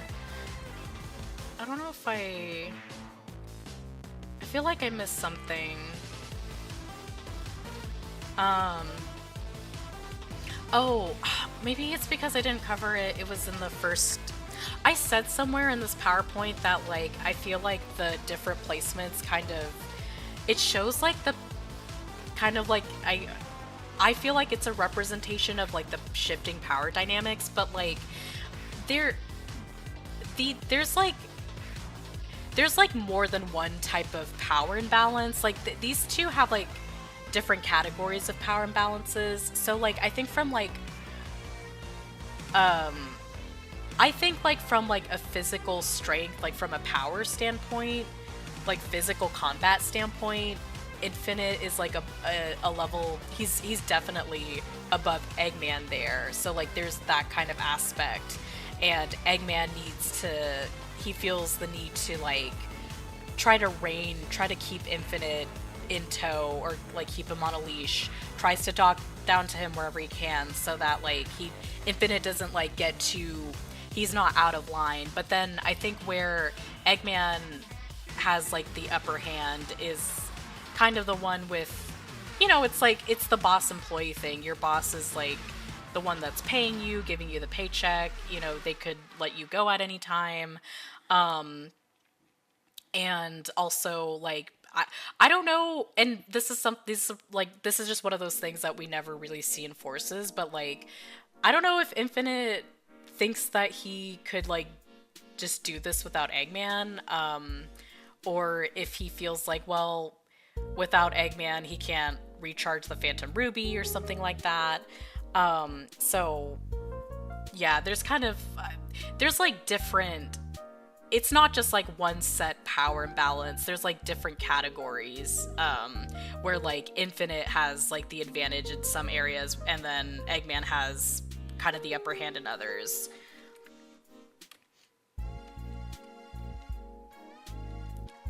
Okay, now we go into null space. So up next, Sonic goes to Metropolis City, and of course this is where Infinite sends him to null space. And in both both versions they say the exact same thing, and also in both versions like Eggman is very, very bossy, very commanding of Infinite, in like the vocal delivery. And then here, what I find kind of interesting is how Eggman is the one that's doing all the talking while Infinite is just kind of standing there. And to me, it just shows that like, even like regardless of how powerful Infinite is, he's just an employee. He's just a henchman to Eggman. He's not about to like interrupt his boss doing his victory monologue. So, that's what I think. Okay, so this part I always find so funny, because like they're literally just standing there, and I know Eggman is watching whatever Cubot is projecting or has on screen. Like, I guess he's watching some status reports or something. But Infinite is also just kind of standing there, and I feel like I think Infinite is just being told to stay there, in my opinion, because I think if he had it his way, he would be like trying to start fights with people and, like cause terror everywhere. But I think Eggman kind of has him there for like, again, for protection. And so Cubot gets Eggman's attention, and rather than like cut in and try to fight off Sonic and your character, he just stands there while Eggman lashes out at both of them. It's just kind of interesting. Like, I mean, I already said this before, but I get the vibe that Infinite doesn't really like Eggman all that much, and so he's just kind of like just not really doing anything. I mean, I don't know. I just find that interesting, and rather than like, even Eggman doesn't tell Infinite to like finish them off or fight them, but like they just oh, I'm getting ahead of myself. Let me just show, like, they just both fly away. And then, oh, hi Clary. In the leaked original script for Sonic Wars, Infinite was creation. Yes, he was creation of the Ruby, and Eggman still treated him with some respect. Interesting. I remember that though, like he was, and I think even the current script kind of, like in Final Judgment, Amy says, oh, this is what a lonely way to be brought into the world, which I think came from the original script. Excuse me. Oh my gosh. My voice cracked. Okay, I need to drink some water. I need to hydrate myself. But what I want to point out here is that, like, again, like, Eggman, Infinite immediately follows Eggman, and one thing that's kind of interesting is, like, if you watch the animation, if you, like, look at where Eggman and Infinite are going, you can see that, like, Infinite is flying further away from Eggman, so maybe that like it symbolizes how they're, you know, they're drifting apart. They're less close with each other, if, you know, not that they were ever close at all, but, you know, I thought that was interesting. But I skipped over this. This part's also like Sonic, I guess, being kind of the you know, I guess outside looking in. He doesn't even believe that Eggman and Infinite are friends, because in both versions he says, you know, maybe if I was alone, but, you know, I had help from my friend, you wouldn't understand that because you don't have any friends. Oh, thanks for coming by. So, yeah. Also, this is my custom character. Isn't she really pretty? I love the Sonic Forces custom character builder, whatever. My one complaint about Sonic Forces is that there's not enough outfits. Like, I want more dresses and cute accessories and stuff like that. And so I have a lot of fun, like, making different characters and playing with the outfits. Okay. This is where it gets fun. So the battle continues. It's that one cutscene where the Resistance, they're all charging towards Eggman and his army, and then all of a sudden, Infinite brings out the sun, and oh, thank you so much. So Eggman brings out the sun, and like, I just want to know whose idea was this? Because this is really funny. Sonic Forces is such a funny game to me. Like, I don't know. I know people, I understand the criticisms. I know it's a flawed game, but I think it's a really cute game. I think this was Eggman's idea because, like, you know, I think based on the phrasing, Eggman's kind of the one in charge of, like, putting the plan together, but I could also see it being Infinite's idea too. Either way, very funny. But of course, your custom character comes in and saves the day.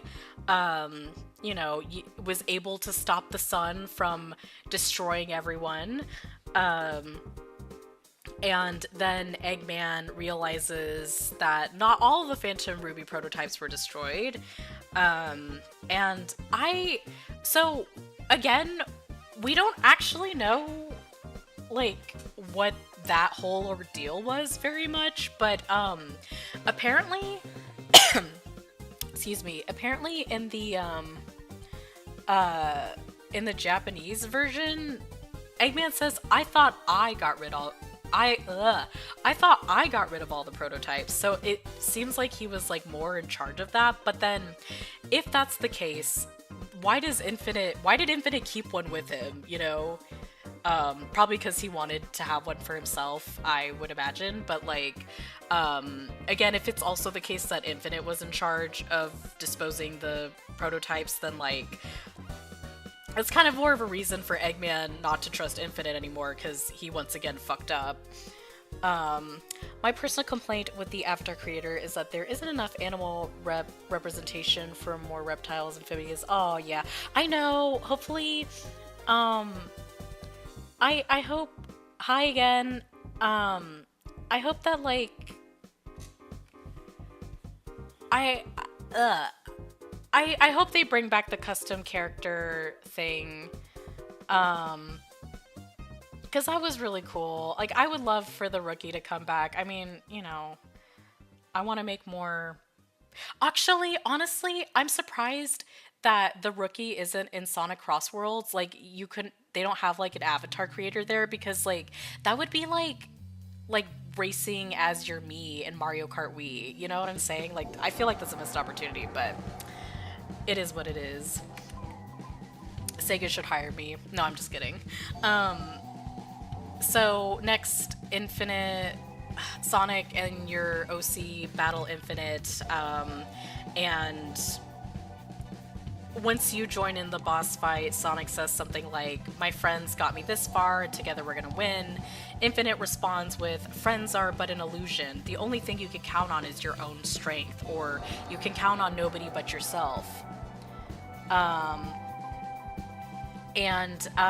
It just goes to show, like, one, Infinite doesn't have any friends, and two, I think this is also, like, confirmation that he also doesn't consider Eggman as a friend, and this is, like, their partnership is really just an alliance of convenience, just, like, a beneficial, like, an opportunity kind of thing, not so much of a, not that they're close or anything like that.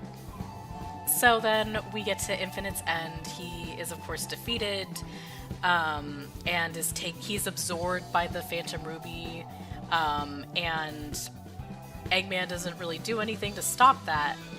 Now, so in the Japanese script, I think it's more apparent that Eggman is the reason Infinite disappears, because he says, "Hey, stop, I can still fight." I mean, no, wait, also, like those two were, like, that's probably directed at Eggman. I think Eggman had some kind of, like, backup, like a failsafe or something to, like, have the Ruby absorb Infinite's DNA, or, like, all of Infinite's being, because that's what the phrasing seems like. And I feel like, this is just, like, one of those little conversations that we don't see in the game or in the prequel comics, but it's like, maybe Eggman had some sort of conversation with Infinite about, like, if Infinite were to fail, he would basically be absorbed by the Phantom Ruby, and then Infinite, in his hubris, he's thinking, well, that's never gonna happen because I'm gonna be invincible. That's what I think is really interesting, and I guess you could say that in the end, Eggman was the one to betray Infinite. And I will say, I think he needed to do that. He needed to have some kind of insurance, because if Eggman didn't keep Infinite in tow, it could have ended like this. Infinite he would have found his inner Shadow Queen and just, like, destroy Eggman, like that. Anyway, I'm sorry, I love Paper Mario. But if it means anything, apparently Eggman didn't believe that Infinite could lose. But, I mean, despite saying that, despite admitting that, I don't think he would ever see Infinite or, like, accept Infinite as his equal. And, like, I feel like, if anything, Infinite's success with the Ruby and, like, the power he obtained is a reason for Eggman to talk down and insult Infinite whenever he has the opportunity, because, like, I don't know, I feel like, especially because given how successful Eggman was in Forces in comparison to other games, I find that, like, maybe, I feel like Eggman kind of needs Infinite more than Infinite needs Eggman. At least with, like, Infinite with the Phantom Ruby. But,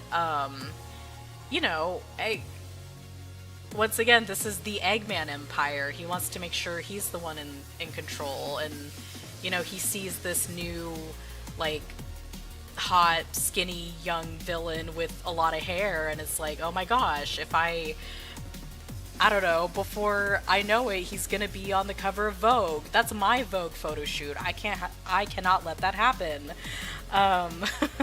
So, that he needs to kind of, like, I think he needed to, like, keep Infinite in line or in reign. But I feel like where Eggman failed is that, like, I don't know, I also think if he was, like, too controlling over Infinite, over, like, what Infinite should do, Infinite would have definitely, like, rebelled at some point, I think. And Eggman just hates being defeated by Sonic a lot of times. Yeah, for sure. Yeah, like, there's like, kind of a balance, but, One thing, I actually forgot Eggman said this because I was so busy, like, being focused on, like, their two cutscenes in, like, their two Green Hill cutscenes, that Eggman, in English, he says, "This Death Egg robot has, no, I have surpassed Infinite to become the complete and ultimate form," and he says it, like, very, I don't know, the way the line is delivered, there's like a little bit of insecurity there. Whereas the Japanese version, the vocal delivery, it's a little more reserved, like toned down. He still says the same thing, but the phrasing is a little different. He says, "I have now surpassed even Infinite in perfection."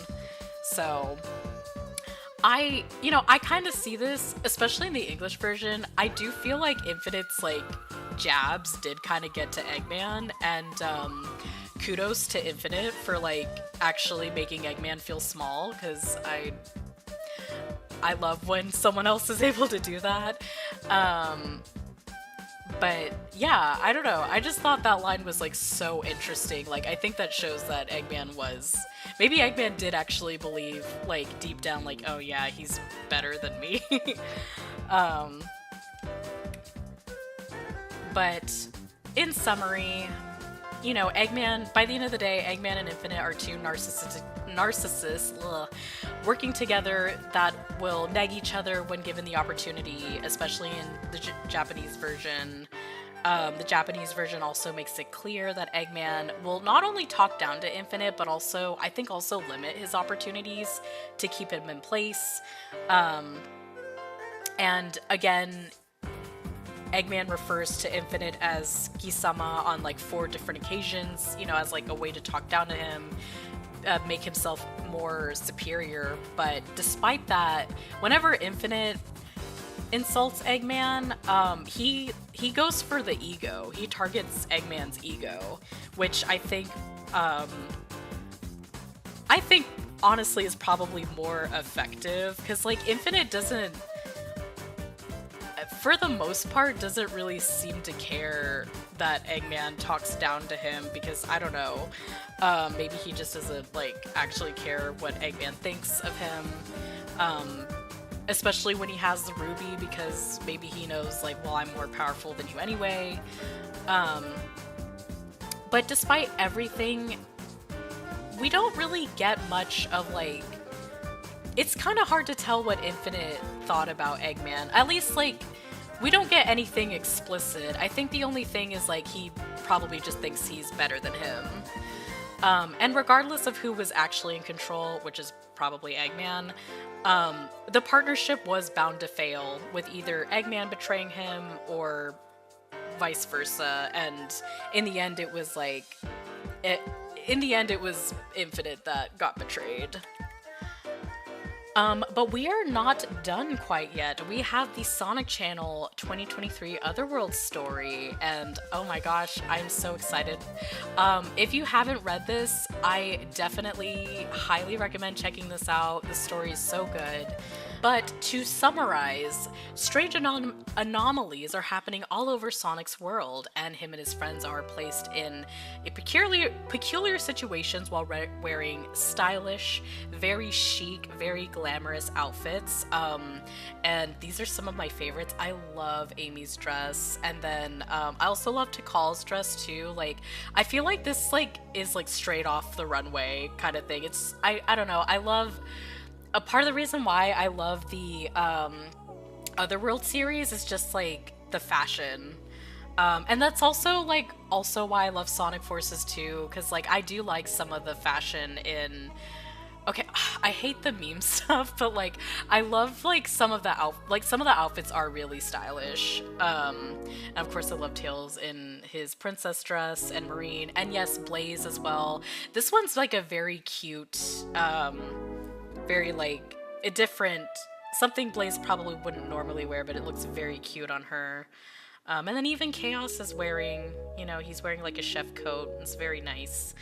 But it turns out all this is happening because Eggman is using the Phantom Ruby once again, but somehow a former partner of his got caught in the process.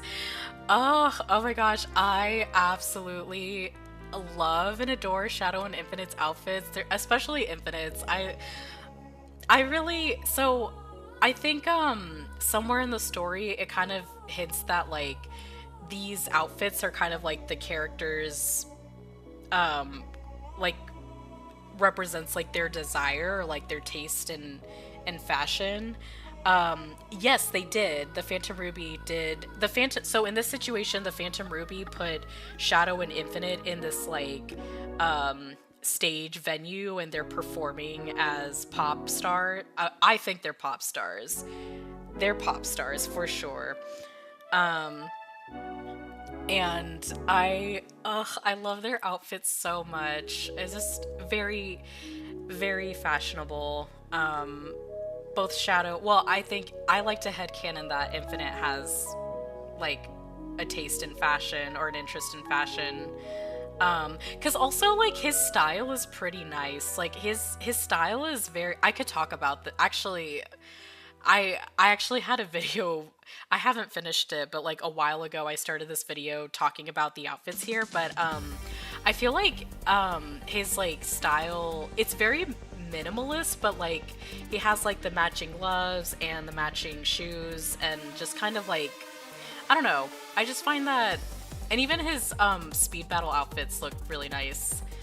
But yes, idols for sure. I headcanon that they are singing pop music, pop songs. Lady Gaga, Chapel Roan, Charlie XCX. But that's not the focus.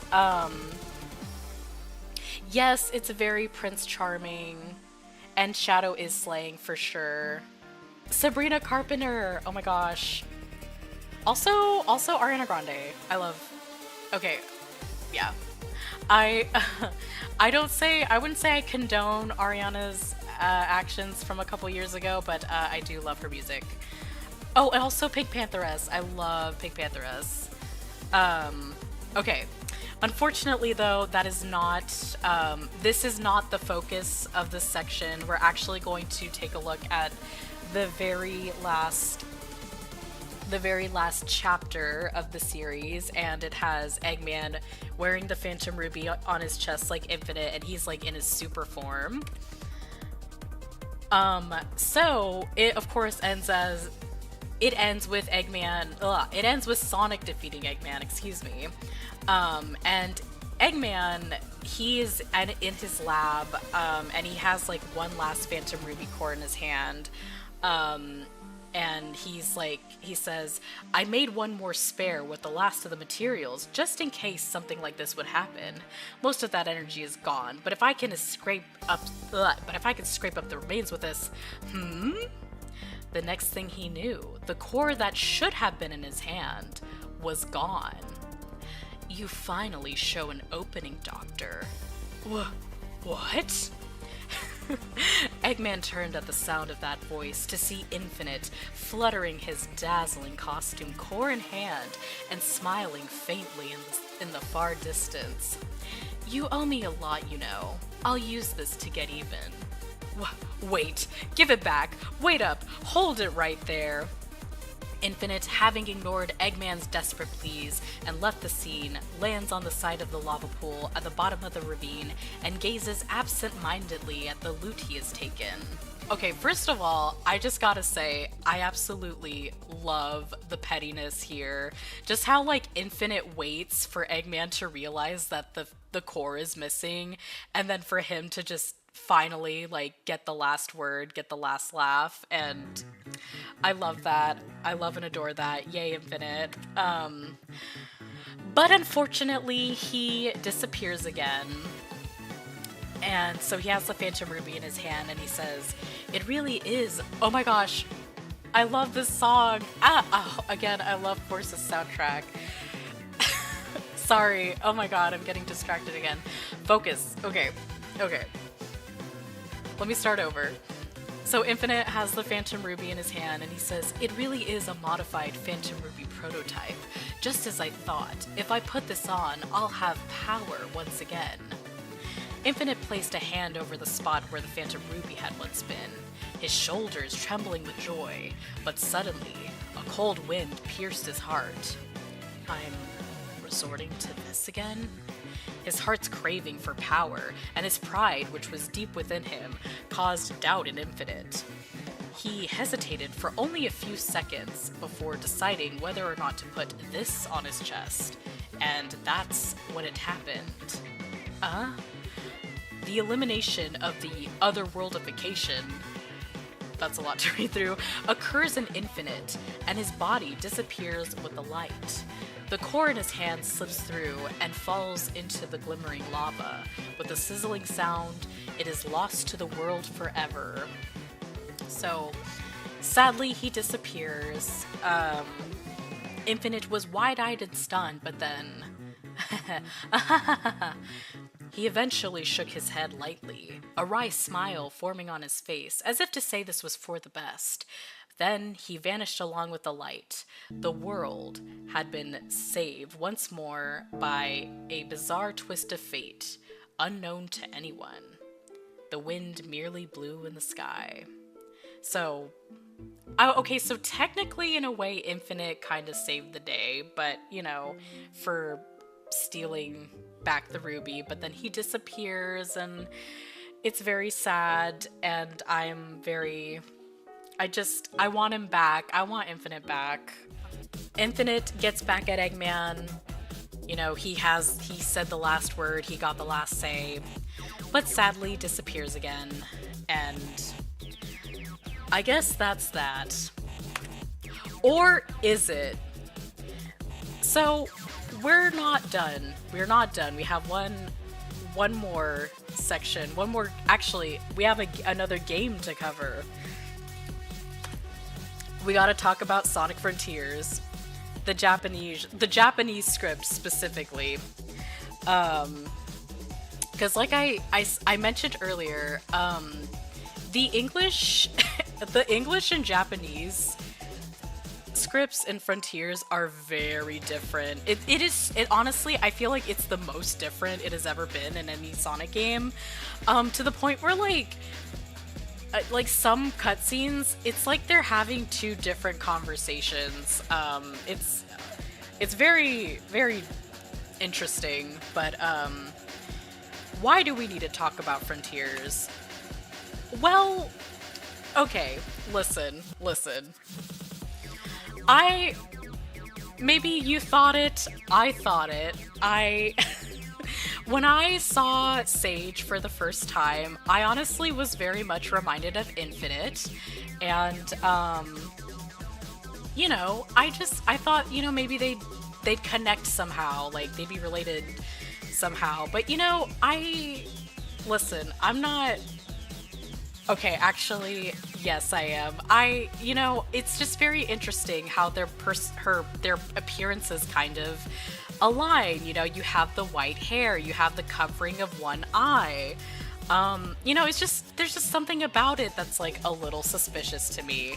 And look, I know, you know what, I might be reaching here. I understand you might feel like that, but I don't know. Look, I think the poses kind of similar, you know, like they have this like dark, or I mean for Sage it's like a glitchy aura, but like Infinite has that Phantom Ruby aura emanating around him, and you know, you could say like, okay, well, it's not the exact same pose, Infinite's a lot more exaggerated, like, okay, that's kind of another, you can't really like take these out of context or generalize these things. And, like, yeah, you know, there's the swirl right there. You know, again, it's just not... Okay, you might be thinking I'm reaching, and that's fine. I understand. But, like, this right here... And, okay, fine. This is, like... They're doing, like, an emitter attack, and that's how emitters pose. That's a failed Hunter x Hunter reference. And, okay, you know, I'm sure someone would say, like, you know, most people, whenever they're deep in thought, they put their hand on their mouth, you know? Um, and, you know, okay, this one, I think Infinite's kind of taken out of context because he's talking about his strength of will, whereas Sage is touched by Eggman or whatever he said for some reason. But, okay, you know. I mean, but like, I don't know. The way they... What the one thing that kind of gets to me though is like how many times their poses, like how it matches up, especially these two screens right here, and this as well. So you know, you have that, like, they're both on the ground looking up towards Eggman, and I don't know, like, is he Sage's estranged mother, you know?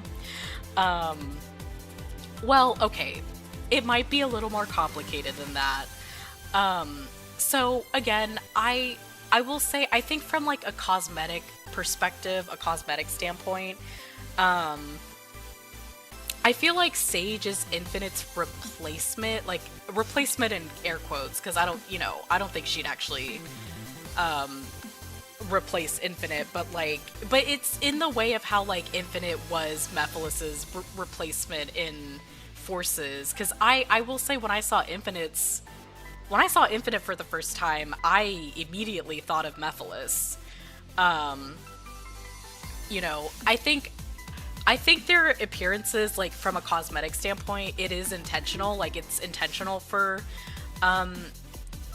like Infinite kind of gave off Mephiles vibes, and also with Forces, there's like a lot of like little callbacks and references to Sonic 06, like how Shadow saves Sonic, or like how Omega was like sitting in the middle of Sunset Heights and he's all shut down, kind of like how he was in Crisis City. There's like some minor little, you know, references to Sonic 06, but I think, honestly, the easiest way for me to explain it is with a Paper Mario analogy. And I know at this point, y'all are probably thinking like, oh my god, this girl and her Paper Mario, she cannot stop talking about Paper Mario. I'm sorry, but I love Paper Mario. Okay, so if there are any Paper Mario fans here, I feel like you know exactly what I'm trying to say.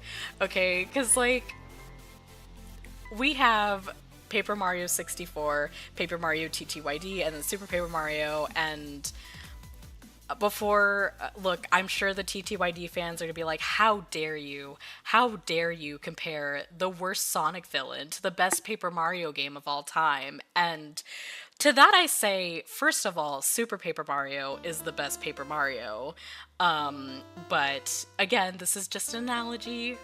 And oh my god, I feel like I just started. Okay, listen, everyone's entitled to their opinions. I love Paper Mario TTYD, and, you know, but Super's my favorite personally. Okay. Please don't be mad at me. But okay, so Mephiles and Infinite, that's like Paper Mario 64 to TTYD. So like Paper Mario 64, that's the original, and then TTYD, that's like the sequel, and like they're basically like almost in terms of gameplay, they're basically the same. Not basically the same, but like, you know, TTYD takes Paper Mario 64's gameplay and just kind of like adds more to it. You know, and there's also a little more extra story there. So for like Mephiles and Infinite, they, you know, appearance-wise, they're very similar together, you know, with the two, and they also have like a similar personalities as well. Although Infinite's just like slightly, you know, they're two different characters, but like, you know, they overlap with each other. Yay! I love TTYD as well. I played the remake. Well, actually, I played the remake a little later, like a few months after it came out, and honestly, I just love and adore it. And honestly, though, I love, like, most of the Paper Mario games. I hate how the community is very divided because, like, I don't know. I see the appeal for most of them. Most of them. So now you have Paper Mario TTYD and you have Super Paper Mario, so Infinite and Sage. Now the thing is, I would say that Super Paper Mario is TTYD's younger sister. Like, these are two sister games. Considering that, one, they were, of all the Paper Mario games, these two were released in like the closest time frame. So TTYD came out in 2004, and then Super came out in 2007, and it was actually originally meant to be on the GameCube, but then they pushed it up to the Wii. And with that said, Super Paper Mario reused a lot of assets from TTYD. So for Sage and Infinite, Sage and Infinite, sorry, like my mind blanked for a second. For these two, it's like appearance-wise, like there's like overlap. There's similarities. Now it's kind of the opposite for like with TTYD and Super Paper Mario, because like the biggest difference with TTYD and Super is like the gameplay. So I would say that like for Sage and Infinite, the big difference is their personalities. Those two could not be any more different, you know. But then you compare Mephiles and Sage, and just like you compare Paper Mario 64 to Super Paper Mario.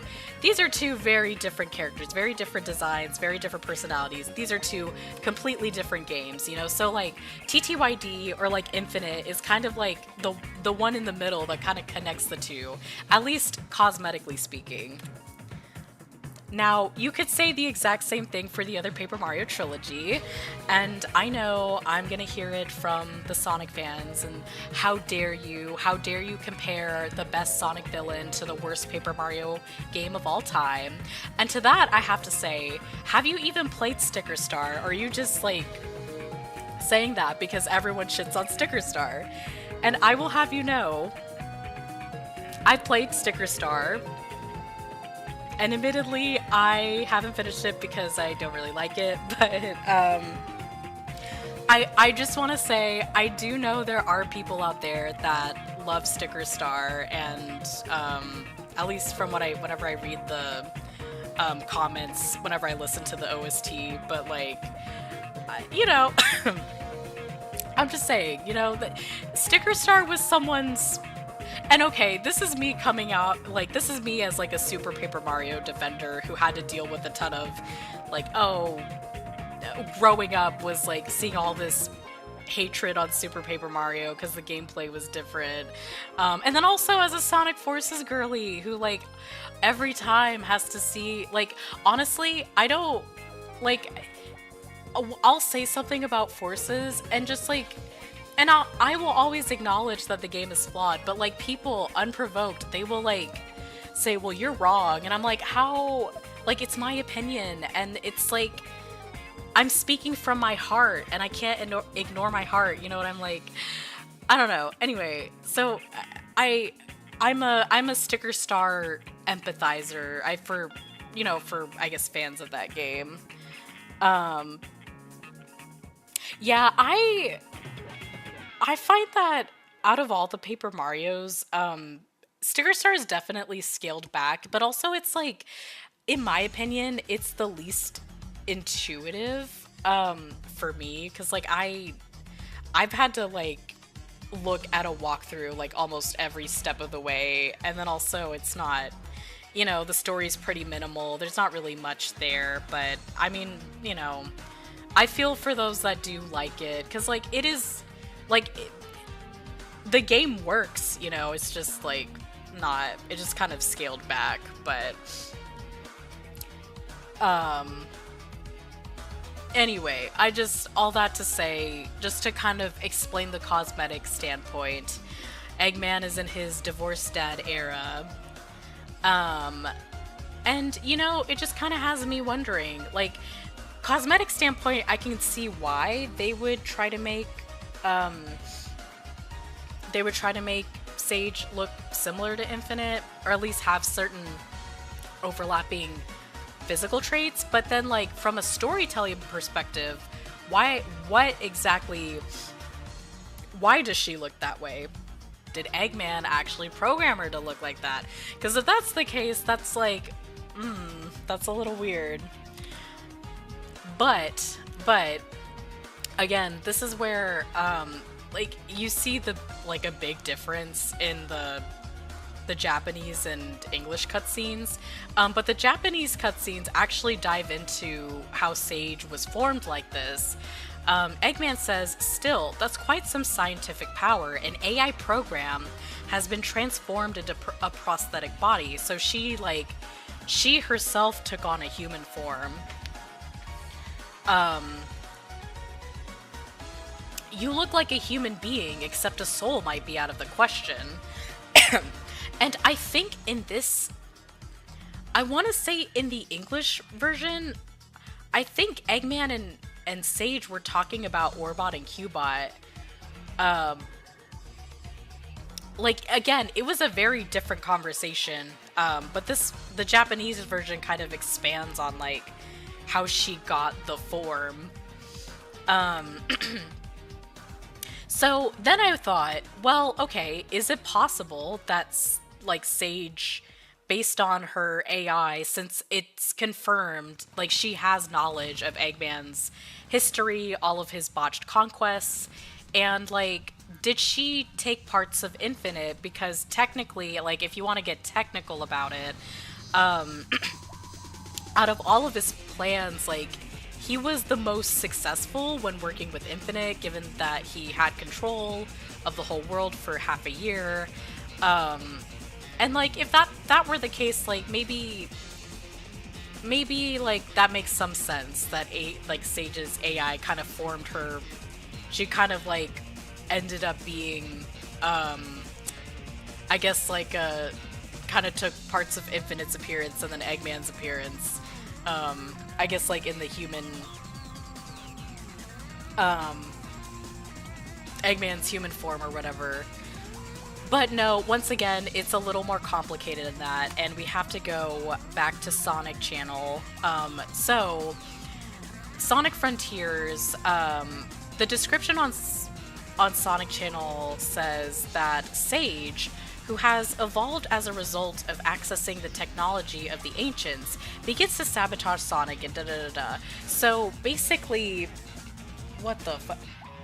Sorry, my cats are, like, being very chaotic right now. Okay.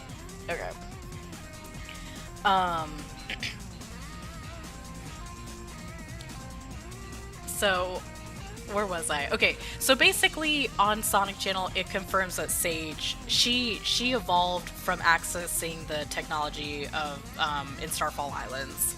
So, okay, you know, that makes sense. You could see how, like, if you're looking at the enemy designs, you can see how Sage formed her appearance based off of that, and then she took on a human form because Eggman's a human. So, you know, okay, it's not the case that Eggman made Sage look sort of like, or took some parts of Infinite's appearance, or Sage took that, you know, herself. But despite all of that, this still feels really intentional to me. I don't know. I still feel like this Sonic team might have, I don't want to say they did it on purpose, but like it just feels intentional to me because especially during their little status meetings with Eggman, I honestly believe the way like Sage mirrors Eggman's positions and poses were like intentional by the animators. And I want to say, like, I feel like they're, whether this is a coincidence or not, I feel that there is another story being told through these cutscenes. So in their little meetings with Eggman, they're kind of like structured, their positions similarly, excuse me. Both Infinite and Sage, they are on the ground and they're looking up towards Eggman. However, the big difference is that Sage is a lot further apart than Infinite. And I would say, like, with Infinite, for the most part, he keeps about, like, the same distance, like, physical distance from Eggman. Like, there's basically a gap there, and he doesn't get much closer. But with Sage, while she starts further away, she grows closer to Eggman, both physically and emotionally, towards the end of Frontiers of Story. And I don't know, I think that I whether this was intentional or not, I don't know. I think I like to think of this as like symbolic. I think there's something very poetic about that, very sweet, at least with Eggman and Sage. But I don't know. I like to look at it that way, that like these are two kind of different relationships happening. You have Eggman who partnered with Infinite, and it probably wasn't anything emotionally fulfilling, but then also like Eggman seemed very unhappy in Forces. Even as he was winning, he just didn't seem happy, and then so I know Sage and Eggman's relationship is it's interesting because Eggman, you're used to seeing him as like very narcissistic, and he is. I would argue he does, like, he was being rude to Sage, especially in the beginning. Very commanding, very bossy of her, and poor Sage is like trying to appease him and make him happy. So I don't know. I personally don't know how exactly to feel about their relationship, but like I do think it is sweet that like at least Sage managed to get closer to Eggman in a way. But yeah, I wanted to show that. I wanted to point that out. So, I guess what now? Will Infinite ever return? I personally think so. Because after once Shadow Generations got revealed and like they brought back Black Doom and Mephiles, for a bit during that game. I feel like that, and also Gerald and Maria. Like I feel like that just shows that they are capable of bringing back any Sonic character. Like they can make it work. So I feel like it's just a matter of time. But if so, what will happen with him and Eggman? Of course, with the Otherworld story, we know, not that, I don't know if it was confirmed to be canon. Okay, personally, like, I've had it with the Sonic canon discourse that I just don't care. Like, if it's canon, great. If it's not, whatever. But, like, regardless, like, what's gonna happen next with him and Eggman? How are they... what will Infinite's motivations be? Is he going to try to get vengeance on Eggman, get his revenge? Does he want to get power on his own? Maybe something else? Maybe he learns about Mephiles somehow and tries to resurrect him, and then they fall in love with each other. I don't know. Who will have the last laugh? I really hope that it's Infinite that does, but I'm very biased. But, I guess we'll just have to wait and see. But until then, thank you so much for watching. Yeah, oh my gosh. I can't believe I made it through all of that. I need to drink some water.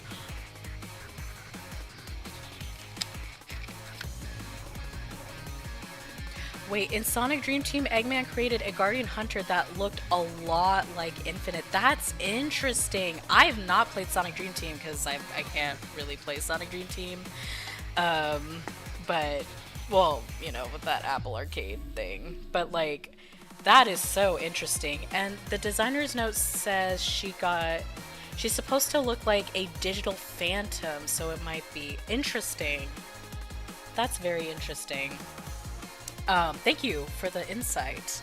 Um, Once again, want to give a huge thank you, a huge shout out to Leon, aka Moonjester, for making the artwork of the thumbnail. And again, she like absolutely knocked it out of the park.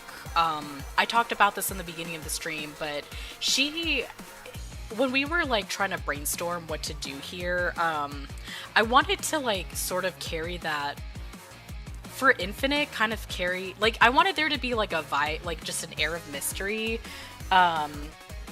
where you could like, you could see what you could see Eggman and he's smiling with his, you know, evil signature grin, where like Infinite, we can't really tell what he's like thinking or what, you know, but we know he's taking the ruby. And so that's kind of how I feel like how it is with forces like throughout the game. Like it's hard to, we don't know what, for most of the time, it's kind of hard to tell what he's actually thinking or what he's feeling, if he's even feeling anything. But please check Leon out on Blue Sky and Twitter. I think she is actually, she might still be accepting commissions. I don't know, but again, highly recommend working with her. She's absolutely great, very talented. And then of course, please also follow Corrupted Quiet and Windii as well. And you know, follow them on their social media. Absolutely subscribe to their YouTube channel and check out all their stuff. Chris has a really great video about Shadow the Hedgehog and it being a perfect game. I know they're working on part 2. I don't know when it'll come out, but they're intending for it to be out by this year. But absolutely, especially if you love Shadow the Hedgehog, the game. I know that game gets picked apart a lot.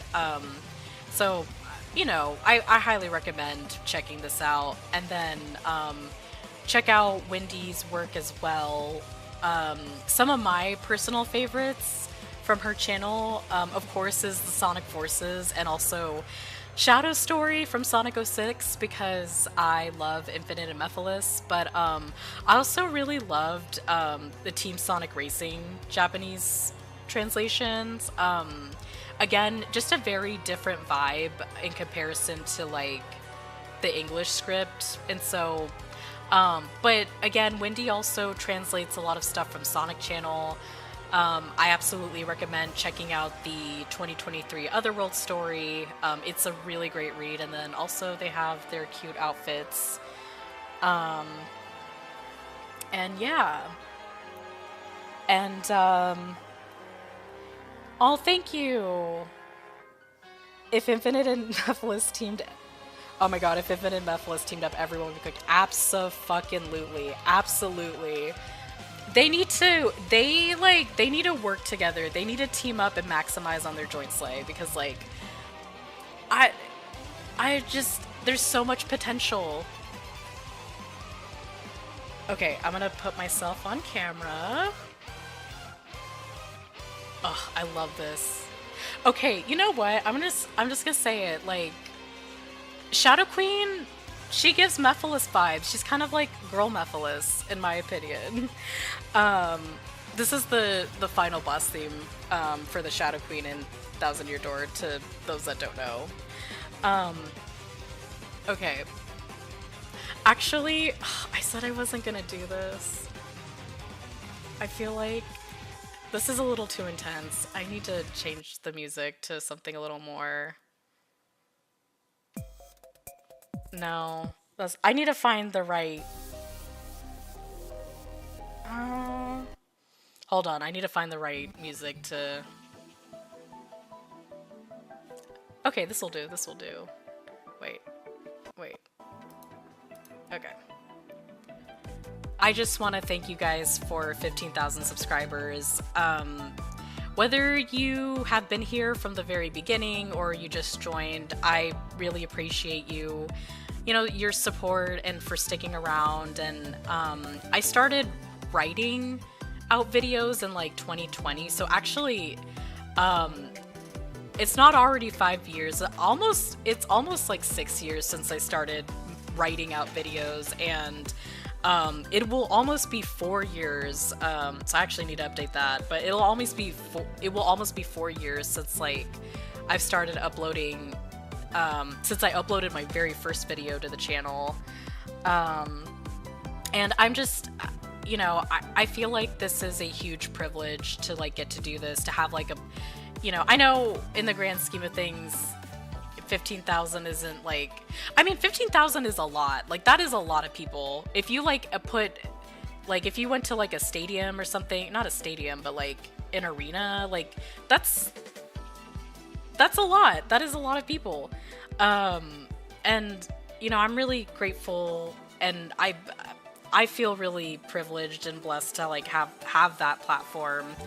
And also because of this, I was able to like actually meet people in person and make new friends. And, I'm also like, I'm very content with how things are. I'm very content with my channel size. And like, I feel like this is honestly, I like, if I just stayed at 15K, like I would be okay with it. Cause I feel like this is like a nice size where the audience is like, it's very chill, and, you don't have as many eyes on you. There's like not as much pressure. But again, I'm leaving it up to fate on whatever happens to the channel, but I'm really happy and grateful for your support and that you all are here. And again, I can't thank you guys enough. And yeah, that's all I can really say is just thank you so much. And I'm very excited for the future, and there is so much more to come. And I figured as a bonus, we could talk about some planned videos this year. And I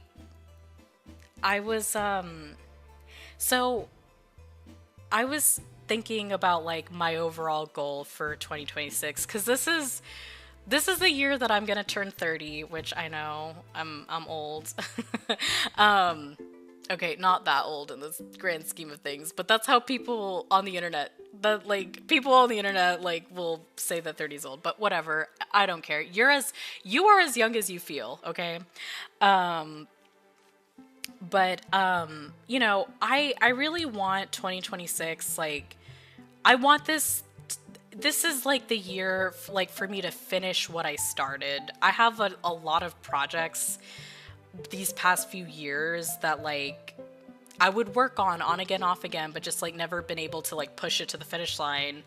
And I prioritized other stuff. And but like I was looking back on all the stuff all the open scripts I had worked on, and like I went back to previous years like 2021, 2022, 2023, even like last year, and decided to like pick some projects to focus on. Yeah, I know, 30 isn't old. It's just the internet sometimes is like that. I'm new to your channel. Oh, thank you so much. Thank you. But yeah, the focus is to like finish what I started for quite a few things. And so first, so last year in 2025, I did this like Sonato summer event, and these two videos right here, explaining Sonato lore to my Mario friend, and then also Sonato facts to listen to while you're doing chores. It was supposed to be out last year in the summer, but unfortunately, there just wasn't enough time to get it done. So I was just like, you know what, I will try to push it to next year. And hopefully, my goal is to have this out for like this summer, 2026, Sonato Summer Part 2, or I guess Part 3, because the Iceberg came out in 2024. But Anyway, Sonato Summer will be continued in 2026. Um, and oh, by the way, this is not in any particular order. Um, but yeah, I'm gonna push really hard to get these two videos out. The one I'm a little nervous about is this one because, like, I feel like the Sonato facts, like, it keeps expanding.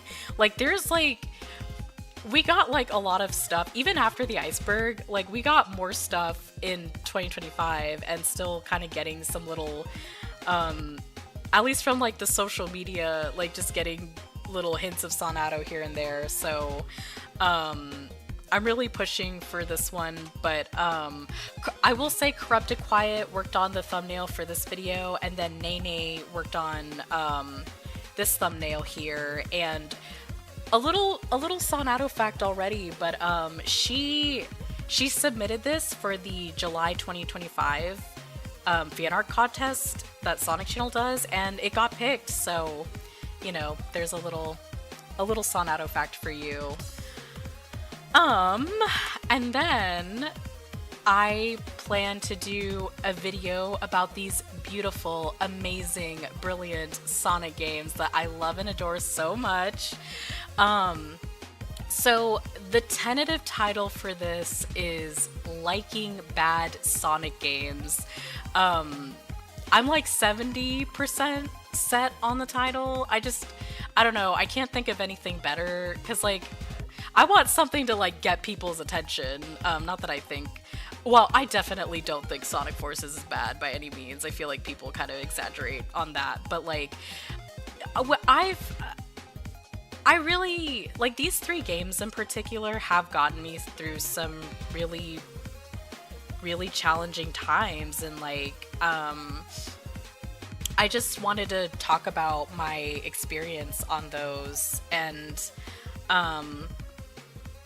especially, so this is the video I actually started this, like, in 2020, like, beginning of 2021, so it's like 5 years at this point. So, like, this for me, like, I'm determined to get this video out for this year. Oh my god, I love this song.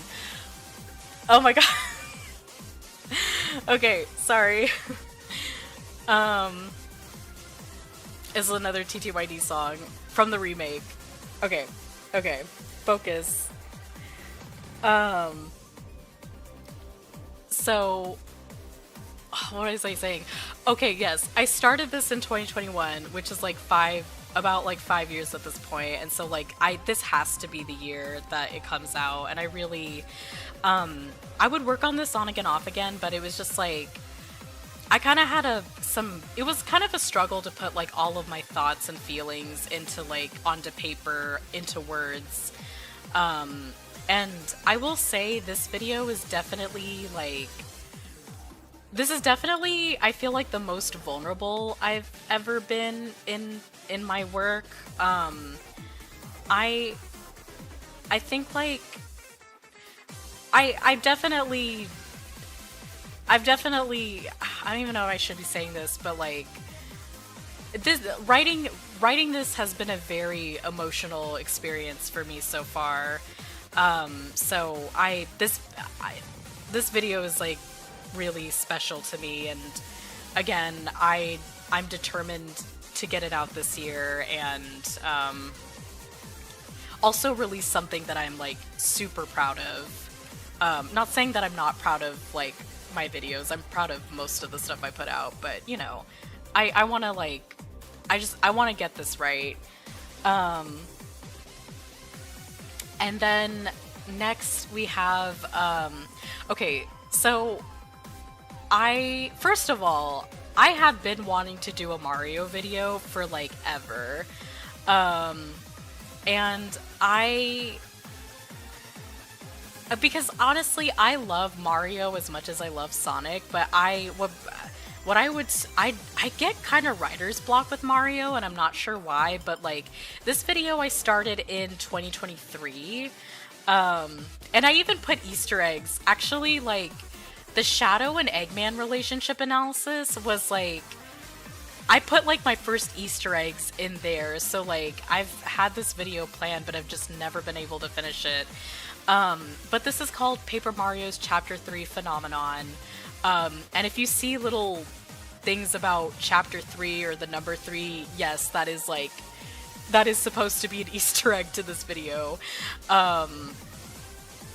But I basically, the premise of this video is that like I personally, one thing I've noticed for the 5 of the 6 Paper Mario games that I've finished, oh my gosh, another Paper Mario song, how fitting. I find that like Chapter 3 is where it gets really good, or like where the game starts to pick up, or it's like a fan favorite. It's like a highlight of the game. And so I just thought it'd be really interesting to talk about. But, oh my gosh, I'm like really excited for this next one. This next one, I'm also planning to do a Mephiles and Shadow relationship analysis. Now, this won't be done on a stream. Like, I'm gonna actually make a video essay on it. I am so excited for this one. I have made so many like edits, like promo edits for this video. And I think out of all the videos that I'm sharing so far, this is probably the one that will come out first this year. I would say like the script is probably like, I think the script is like a bit like halfway done. And oh my gosh, I am just so excited. But this is not the only relationship analysis that's planned for this year. I also am planning to do a Sonic and Metal relationship analysis. And I'm predicting that this one might come out later in the year, but just cause like I actually started this shortly after I put out the Sonato Iceberg. But it's taken me a while just because like I know there are a lot of fans, like they're ride or die for Metal, and I love Metal Sonic, and like I absolutely love their dynamic and their interactions, and I just like, I want to make sure that I do it right, you know? So I kind of feel a little pressure here just because it's like, I think this is like a very interesting analysis to do, and I just want to make sure that I'm like doing it justice, you know? I will say, if there's enough interest, I was thinking about doing Mephitent Month. I don't know which month it would be, but like I was thinking of maybe like doing a video on them, and then a wholesome fanfic read, which I know is kind of like that's kind of not. Listen, I've seen some like, there are good fics out there. I just obviously like, I'm not gonna do a not safe for work reading because like I want to keep my channel.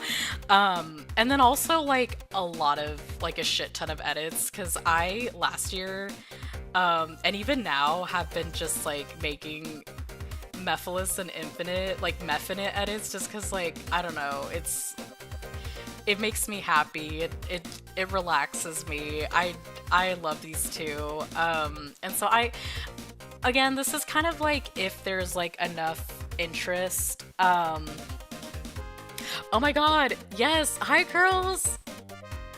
Absolutely.